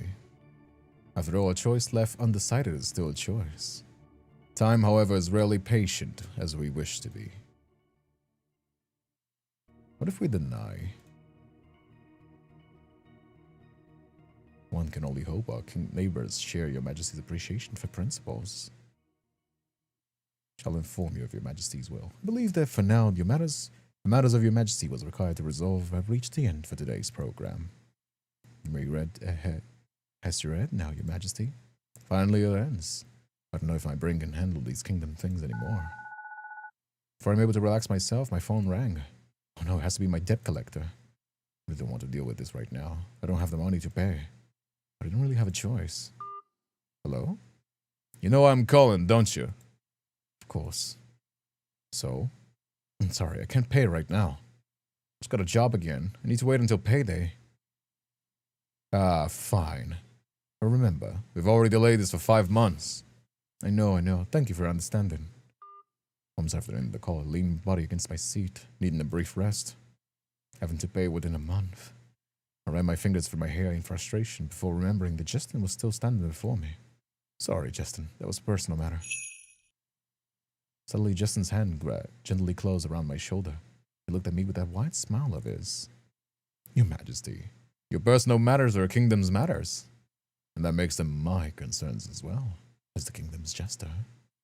From what I observed in your conversation through that technology that just now, it seems Your Majesty is in debt to another kingdom. Am I correct? Yes. His hand on my shoulder gently kneaded the tension away, so that I felt myself relax. You may tell me your troubles, Your Majesty. After all, I am your most loyal and only jester. Capitalism, my friend. I've been thinking about the kingdom's finances for a long time. They've been dwindling more and more. Oh my. Back then you could say I formed a sort of relationship with the ruler of another kingdom. That kingdom needed help because they were facing a similar problem. But in the end, the kingdom was only exploiting me, and then they betrayed me. I had to borrow funds from other kingdoms, and now our kingdom is burdened with considerable debt. I've been trying to find other sources of income just to keep things stable. After I explained my troubles through metaphors, Justin said nothing for a while. Silence wrapped itself around the air between us. You know why the lion is honored As the king of the forest, your majesty? For a second, I feel confused by the sudden question about lion. Because they're majestic? Indeed, they are majestic. They're fearsome. They're resilient. Apex predators stand at the very top. Now imagine a rabbit. Why is the rabbit never called the king of the forest? Because rabbits are too gentle, small, not frightening enough. Gentle. Far too hesitant and tragically human. And most importantly, trusting others a little too easily. Very noble qualities for a suffering soul. Less so for a king. You thought that by helping others, they would like you. They would smile at you, stand beside you, and call you a friend. And then boom. What a delightful surprise. You've been fooled, tricked, played like a lovely little tune. He laughs maniacally. Isn't that just perfectly ironic? Justin spoke with a smile. Each laugh delicate and polite. Yet every word felt sharp, like a blade pressed against my chest. Do a posture check? Alright. Pretty small pop. Pretty small pop. And you mock Silas' laughter? I never mock Silas' laughter. I just said that he has a very expensive laugh. I see it now. I must follow the game. You're not wrong, Jester. You see, your majesty, the rules of this world are not some sweet little fable where kindness is always repaid in kind. I believe you already know it. Sometimes the game is far simpler than that. Sometimes the rules to merely eat or be eaten. Do you mean I should become a lion? Oh, no, your majesty, that won't be necessary. Why? The look on your face alone. So deprived of sleep is already quite terrifying. He laughs mockingly as he watches me frown. Forgive me, your majesty. I was only joking. I'm not telling you to become a lion. Have you ever considered combining a lion and a rabbit? Wouldn't that be some kind of mutant? Not the sort of combination, your majesty. He waves a finger lightly. The appearance of a rabbit, yet the heart of a lion. Like a wolf beneath sheep's clothing, if you ask me. And also, trust only those who you truly know. Those will remain loyal to you, no matter what. Difficult, yes, but that is simply the truth. And after that, perhaps those loyal to you may even help you destroy those that have hurt you. Just for you. You will understand what you mean, don't you? Do you understand what I mean? Do you not, your majesty? His words leave me lost in thought. Now that I think about it, I really am a people pleaser. I understand, but changing that isn't easy. Justin lets out a soft chuckle. His eyes narrow as his smile slowly widens. Quite right, your majesty. That is precisely why. Perhaps instead of asking what more you can give, you should ask yourself what are you still refusing to take. Justin steps away from me, giving space to ponder the meaning of his words. His words are always hard to understand. He clapped his hands, snapped me out of my thoughts. Now allow me to present you with an entertainment. You must be tired after working all day, your majesty. Much as I adore that expression of yours, like a bat awakened in broad daylight, I'll still not rather seen you forever wearing a face so utterly devoid of joy. He chuckles softly, leaves me with far too little to laugh at. I shall make you smile once more, melting the chill of your life with the fire of the light I bring. Allow me. Justin snaps his fingers. In an instant, something appears on his hands. It was a small rectangular object, wrapped in a layer of gold and tied neatly with a red ribbon. What is this? Justin handed it to me, allowing it to open it myself. Chocolate? Indeed, your majesty. Everyone loves chocolate. Who doesn't? So I hope you like it. Not just any ordinary chocolate. I crafted every step of it with all of my heart, carefully, gently, with utmost devotion. So I hope you savor my handmade chocolate, and not forget the color of its wrapping, Your Majesty. Sure? No, this is already given to me. I couldn't refuse. I didn't have the heart to. I broke off a piece of chocolate and put it into my mouth. And when it touched my tongue, I could feel it melting. But at the same time, Justin's smile sharpened. That's when I felt it. A burning sensation spread across my tongue. Oh dear. Seems someone forgot the color of the wrapping. Justin chuckled softly as my face turned red from the heat. What kind of chocolate is this? It's chocolate, of course. But I find the usual ingredients rather dull. Nothing new. How boring. And then boom, a brilliant idea struck me. Why not add something new to the recipe? So I added chili powder.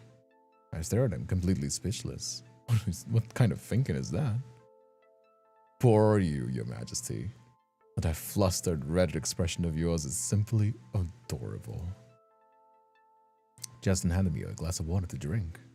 Not that I fall for his pranks so easily. Please forgive me, Your Majesty. I'll give you a proper entertainment this time. Promise it isn't another prank. Justin snapped his fingers. Balls. Correct. Not why there was a choice, but sure. All the hot men and women. I have to go check the shed now, and I'll be back before the end of the stream. Well, I hope you come back soon. Without waiting any longer, he just began to juggling with remarkable skill. The balls flew from one hand to another. Mixed with a few flashy tricks, it was obvious he had done this countless times before. Then his gaze shifted towards me. You must continue my juggling, Your Majesty. Wait, what? Before I could finish my sentence, Justin tossed all the balls towards me. No matter how hard I tried, it was hopeless. The ball slipped from my hands and hit on the floor before I could keep them in the air. Seeing my pathetic attempt, Justin burst into laughter. You're truly, Your Majesty. You cannot even catch them, let alone juggle. Of course not, I've never done this before. The balls rolled across the stage, scattering at my feet. Do not look so defeated already, Your Majesty. Here I thought humans were quite good at catching things. Opportunities, promises, responsibilities. He chuckled softly, as if he had told a harmless joke. He threw them at me without warning. Did I? He tilts his head, the bells on his hood chiming faintly. My apologies, Dan. Sometimes I forget that not everyone enjoys surprises as much as I do. He bent down to pick up one of the fallen balls, spinning it lightly on his palm. Tell me, what do you think juggling is, Your Majesty? Throwing things, trying not to drop them? Oh, an honest answer. I like that. Juggling is balance, timing. Knowing which ball is to catch first and which one you must allow to fall. He casually tossed the ball into the air, catching it with ease. Then he lets the ball slip from his fingers and hit the stage with a dull sound. Then he stares back at me. Well, as a jester who is good at juggling, why don't you just teach me? He freezes for a moment. Teach you? You mean, teach you how to juggle? Yeah, at the very least I can try not to drop them right away. Truthfully, I'm already exhausted, but I feel like I cannot stop here. Just a surprised expression slowly turns into a wild smile. How interesting. Very well then. He picks up the balls that have fallen and hands them back to me. Go on, give it a try. I brace myself to start tossing the balls, but Justin's gaze makes me nervous. Even so, I throw them in the air. Justin lets out a soft laugh as he watches my attempt. Your Majesty, it can hardly be called juggling if you do it that slowly. Oh, come on, I'm learning here. He snaps his fingers, and suddenly more balls appear in my hand, in his hand. He begins juggling as well. It feels less like practice and more like showing off. He performs trick after trick with ease, while I continue tossing the balls slowly. What I insist is called juggling. The way he teases me is genuinely irritating. When I try to speed up, a few balls slip from my hand and some fall to the door. Come on now. Just accept that you simply cannot do it, Your Majesty. But I asked you to teach me. Teach me, not mocking me. I don't feel like you can teach me something about juggling. I do, my dear. I teach you through experience. I don't think that's how it works. But what a truly remarkable enthusiasm for learning, dear. Such a dedication surely deserves a gift. Justin suddenly tossed a single ball towards me, startling me and causing one of my balls to fall. As I try to catch it, suddenly the balls vanish into thin air. Oh, it seems catching skills are just dreadful, Your Majesty. Allow me, I shall catch it for you. His arms reaches out, stopping just behind my ear. Care to guess where the ball is? I'd say right. When I choose his right hand, a small bunny doll appears. An excellent choice, Your Majesty. A gift from me to you. He takes a step back. Did you just do a magic trick? Oh, that is so cool. How did you do that? Justin falls into silence before his smile slowly returns. That is the jester's secret, my dear. I could never tell you. Justin said teasingly. Then can I see more? Oh. Why did I make that expression? Did I say something wrong? Such a curious little thing. He starts to clench his head and began pulling a piece of cloth in his palm. As he pulled, the cloth only grew longer and longer. How was that possible? He squeezed the cloth tightly. What is he doing now? When he opened, a small snake doll suddenly appeared. Oh, that is amazing. And now the Royal Jester's magic show has come to an end. Thank you for your attention. I believe your time in this kingdom has now come to an end. I'm confused by what he means, but when I glance at my watch, I'm ready. It's like 5:30 a.m. Oh, my shift is over. Takes my hand and presses a kiss to the back of it. Slips so cold, yet the sensation sends heat racing through my body and straight into my heart. Then until we meet again, sweet human. After saying that, Justin walks towards the dark side of the stage and disappears. Finally returning to my small, miserable apartment. What happened today was truly something. Living puppets, being treated like some kind of king. What a strange day. I feel like I'm going crazy. Should I go back tomorrow? This whole situation feels so creepy. Of course I have to go. My dad won't pay for it by itself. I need the money. Looking for another job would be far too difficult for me right now. It's a night in the museum mixed with Five Nights at Freddy's. That's kind of funny. But now I better get some sleep. I'm pretty exhausted. Oh. Seconds pass. Then hours, weeks, months, years. It has been so long since all of that faded away. And after so long, I finally found you. My king. Your Majesty, I truly thank you for today. You've made me unbearably happy. But you come again tonight, won't you? Of course you will. There's still so many things we can do together. I simply couldn't bear it if you didn't. I'll teach you juggling. You said you wanted me to, didn't you? And I'll teach you everything. Every trick, every motion until your hands move exactly the way mine do. Then I'll show you magic tricks. When I promise to steal your breath away. There's so many puppets waiting to meet you, to arrange to belong where you want them. And then, we can dine together, sleep together, sing together, dance together, always together. And then, oh, sweet tart and cream. There are simply too many things we could do that I hardly know where to begin.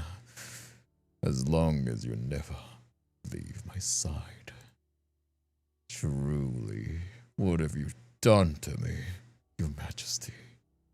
I'm beginning to believe you're a sorcerer of terrifying power. Even Wizzy, the royal mage, couldn't twist a heart like this. I scarcely recognize myself anymore, Your Majesty. But somehow I don't wish to go back. The kingdom needs you. I need you. No, I want you. I crave you, my king. I've never felt this anything this overwhelming before. I want to stay by your side and watch you breathe, carve your image in my mind, touch you, perhaps sink even deeper into you, until there's nothing left but us. No, how improper of me. A mere jester touching his king so boldly. But if you were to grant me permission, I would cherish every inch of you with the utmost devotion. Oh, my king, I can hardly endure the way to see you.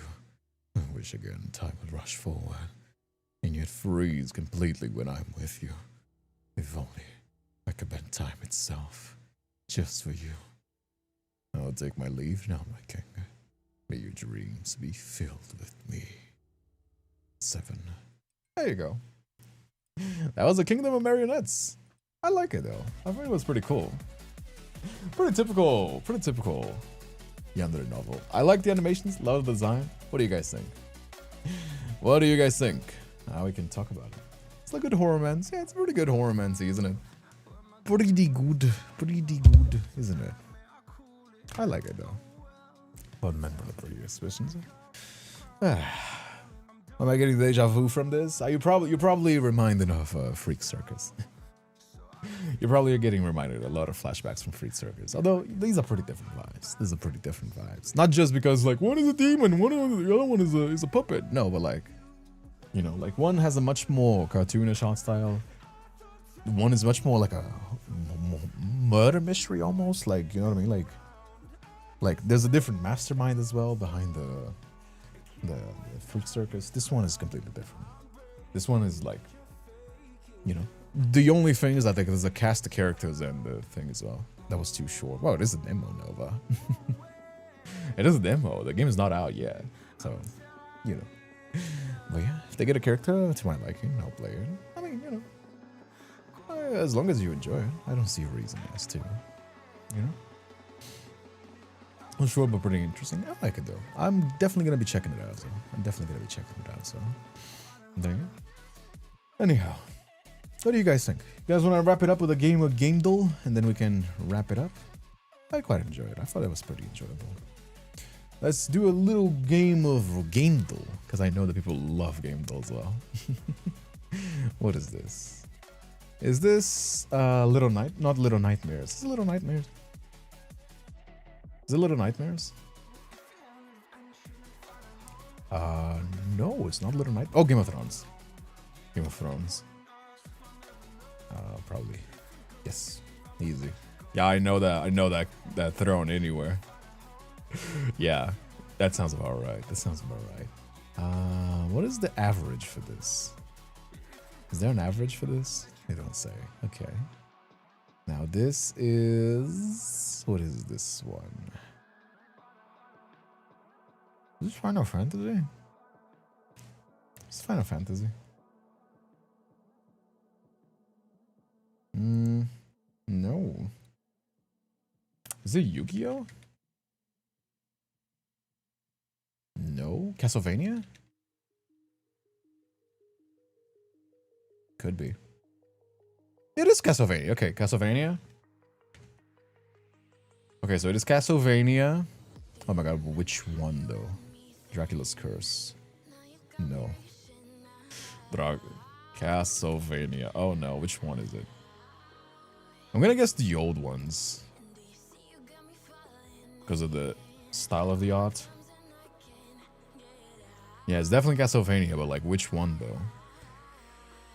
I already guessed the N64 Dracula and Castlevania, the original. So which one is it though? Circle of the Moon, maybe?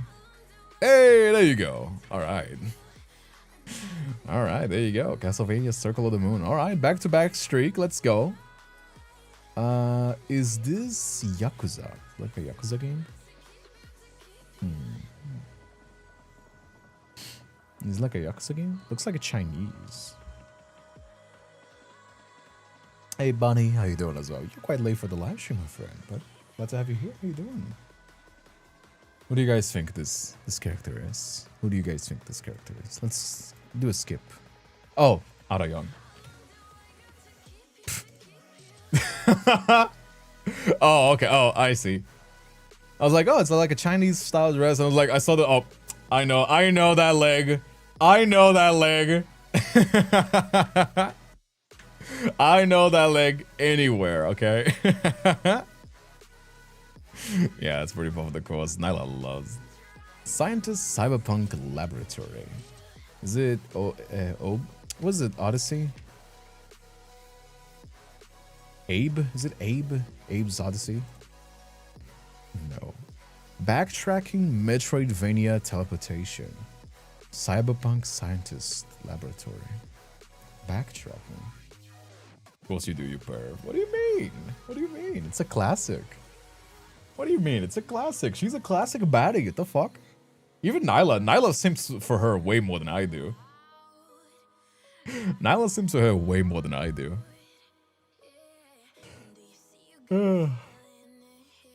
She's a classic baddie. What do you say? Slime Wrencher? Slime Wrencher? You think so? It's not a Metroidvania though. I don't know that many Metroidvanias. Not a style that I pixel out though. It was like a game.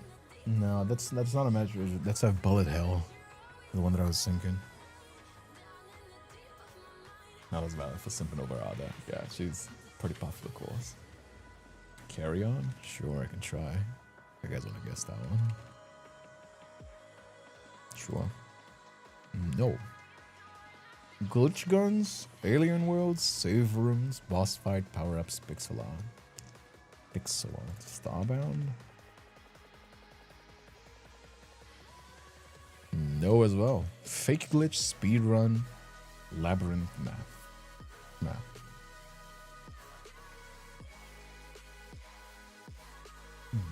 No idea on that one. I don't play that many Metroidvanias. It's not a style that I vibe with. I even tried for Hollow Knight, but it wasn't really for me.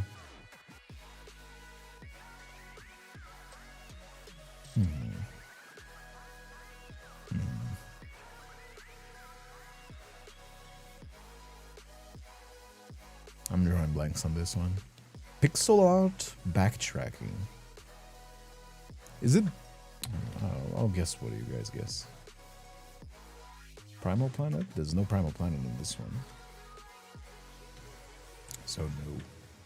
Nine Salt? No, that's not pixelated. That's not pixelated. Yeah, it's pixel art, cyberpunk, scientists, fake glitch, glitch gun, alien world, and speedrun mode.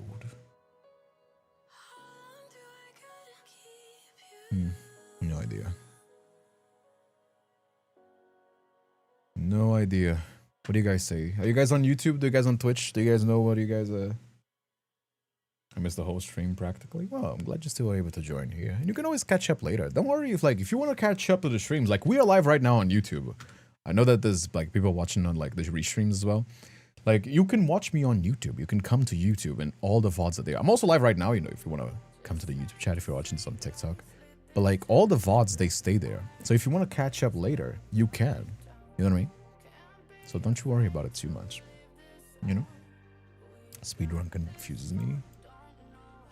Not much into the Metroidvanias as well. This is the cover. I have no idea. Alright, I have no idea. I give... Yeah, no idea what that one is. What is it, like a... No, 2015, so it's probably like a smaller project indie game. Or something of the sort. Interesting. Yeah, no idea what this game is. Probably like a modern pixel art. Looks pretty though. Reminds me of Contra in the art style. Contra and like the OG Metroid. Now let's do the gimme. Let's do the gimme. Fortnite. Alright, Fortnite's the gimme. Oh, okay, so it's a modern game, not Unreal. Alright. Modern game, not Unreal. Let's do... Modern game, not Unreal. Let's do Genshin. No, it's not third person. It's not third person. Let's try Mario Odyssey.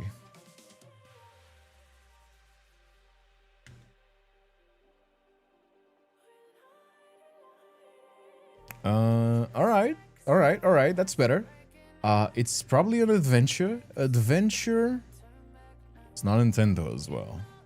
Oh, it was 2017. Oh, damn. I'm a fucking boomer. Animal Crossing, New Horizons. Animal Crossing is good. It's a... No, wait. It's not side view. Is it Animal Crossing side view? Okay, so it's a... Oh, okay. That's better. That helps. That helps. Okay, okay. Simulator. Adventure. Is it the... What's his name? The recent one. It could be Heartopia. It could be Heartopia. Oh! 26... Wait, it's this year! It's a this year game. It's not Unity, though. Fuck. Okay, single player game from this year. Simulation and adventure. Okay, it's an isometric bird view. So it's kind of like Animal Crossing and Heartopia from this year. Damn, this year? February? Wait. This year. This year. Fields of Mystria. Fields of Mystria. Fields of Mystria. Fields of Mystria.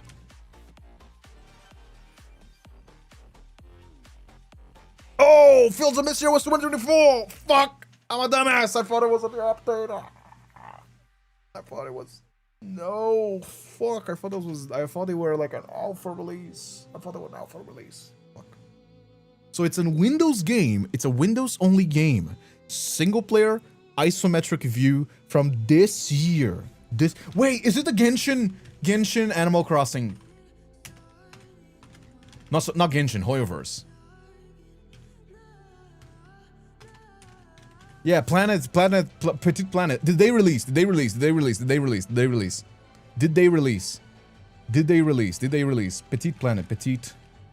Planet. Did they release? Because I don't know. If they already released, they could be. It could be this one. Did they release? No, it's pre-registered still. Fuck. Okay, so it's not this one. Okay. This year, 2026. Isometric view, not Unreal, not Unity, on Windows only. Windows only means that it's probably... Wait, it's not most of the gacha games, because gacha games have Android versions and mobile. Oh, fuck me, dude. Tavern Keeper. Which one are you talking about? No, it's a novel, right? Is this Bird's Eye View? Are you sure this is from this year? Are you sure this is from this year? No, 25. No, not Tavern Keeper.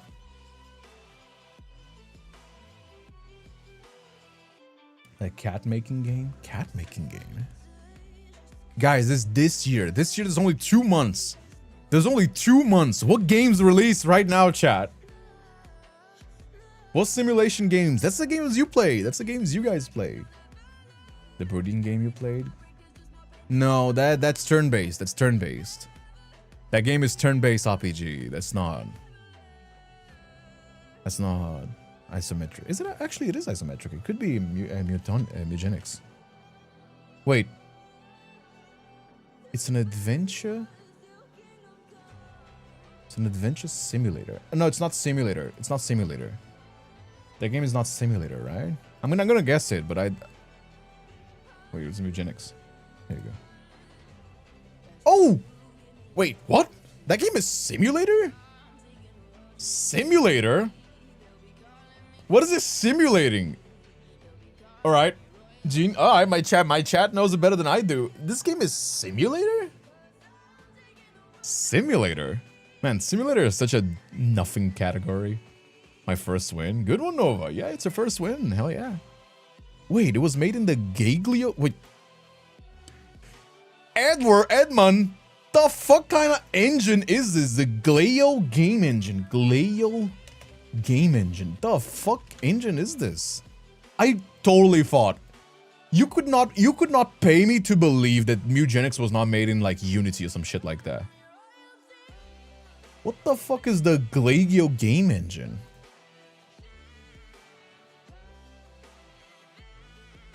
Wait, did the Tyler guy, I know that Tyler Glaggio was the creator. Did they make they made a fucking whole ass engine from scratch?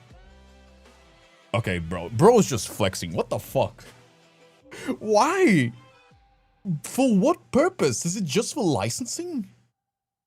For what purpose would they need to make a whole engine from scratch? That's crazy. Probably done for the cats when they're in the house. I guess. I was not thinking of simulator, comedy, horror. Damn. Okay, bro. Tyler Glagier is flexing like crazy. He made a whole engine from scratch. That is crazy. Yeah, they even made an article. He even wrote an article talking. Yeah, Tyler Glagier. How to make your own engine and why? Okay, why? Novel tech, specialization, independence, curiosity. He's just flexing.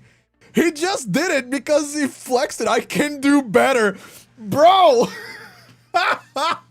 I did not know this. I did not know this. Okay, we were playing Gamedle, and we got Mugenics, right? That was the game that we got. And then I was like, oh, you know, like I saw the game engine.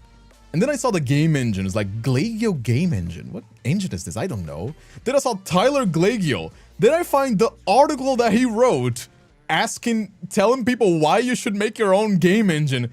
And it's just because I can do it better. I'm just built different. Bro is just fucking flexing, dude. He's just fucking flexing. I gotta respect it. I gotta respect it. None of these fucking losers can do it better than I can. That's why I'm doing it. Bro, that's crazy.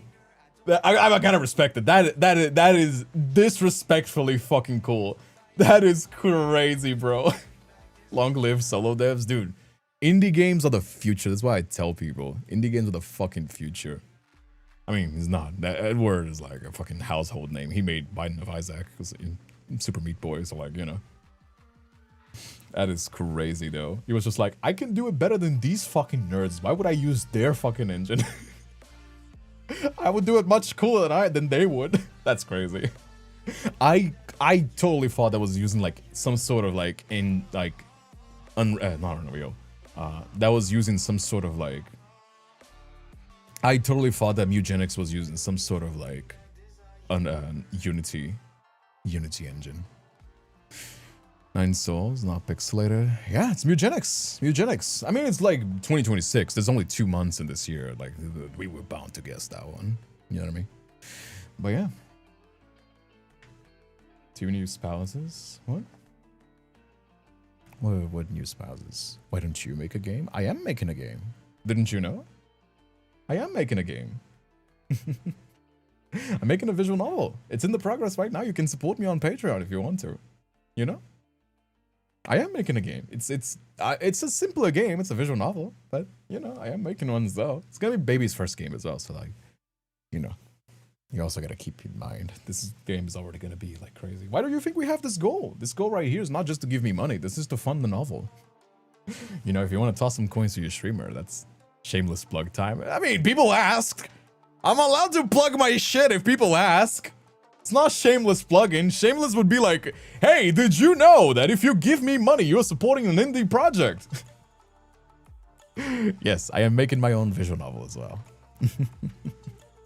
It is a dating sim, but it's not the same as most dating sims. It's pretty unique. That's actually why I'm keeping it pretty tight-knit, because I don't want it leaking before I have all of my trailers and all my artworks and everything. The first character, I only have, so far, I have the first character all written and playable. I already have like a demo that plays the entire game on the first branch. I have the first character that is to be done. Like Nyla's still tweaking him, but he's like almost done. And yes, that is it.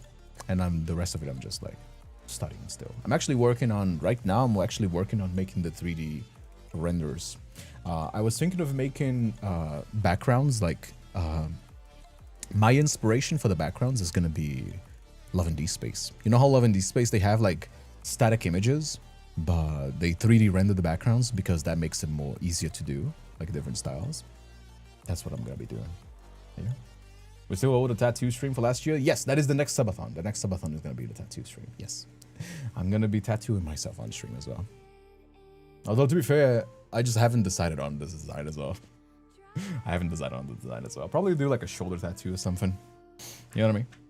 or something else. I still have a lot of free space here that I can use. See what I mean? Like, there's a lot of free space that I can use here. I don't want to make it, like, too crowded. You know? Because I have this one here. Then you have, like, the biceps one, which you can see. Then you have this one where everybody can see. And then one in my leg. So I can do either a shoulder, chest, or somewhere around this area. You see? Free real estate. Tattoo yourself? No, getting myself tattooed, not tattooing myself. That's crazy. The kin flexing like the guy who made the engine. Nah, I'm way too. I need to bulk up again. I'm nowhere near like what I used to be. If you knew me back in like 2019, dude, I was bulky. I was like 95 kilos of like pure fucking muscle here. Anyway.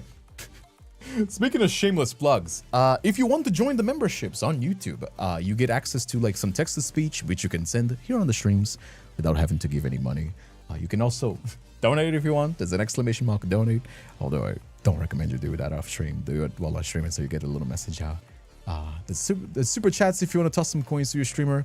There's Patreon if you want to support and also get some spicy content as well, although that doesn't give any benefits for the stream, so you know.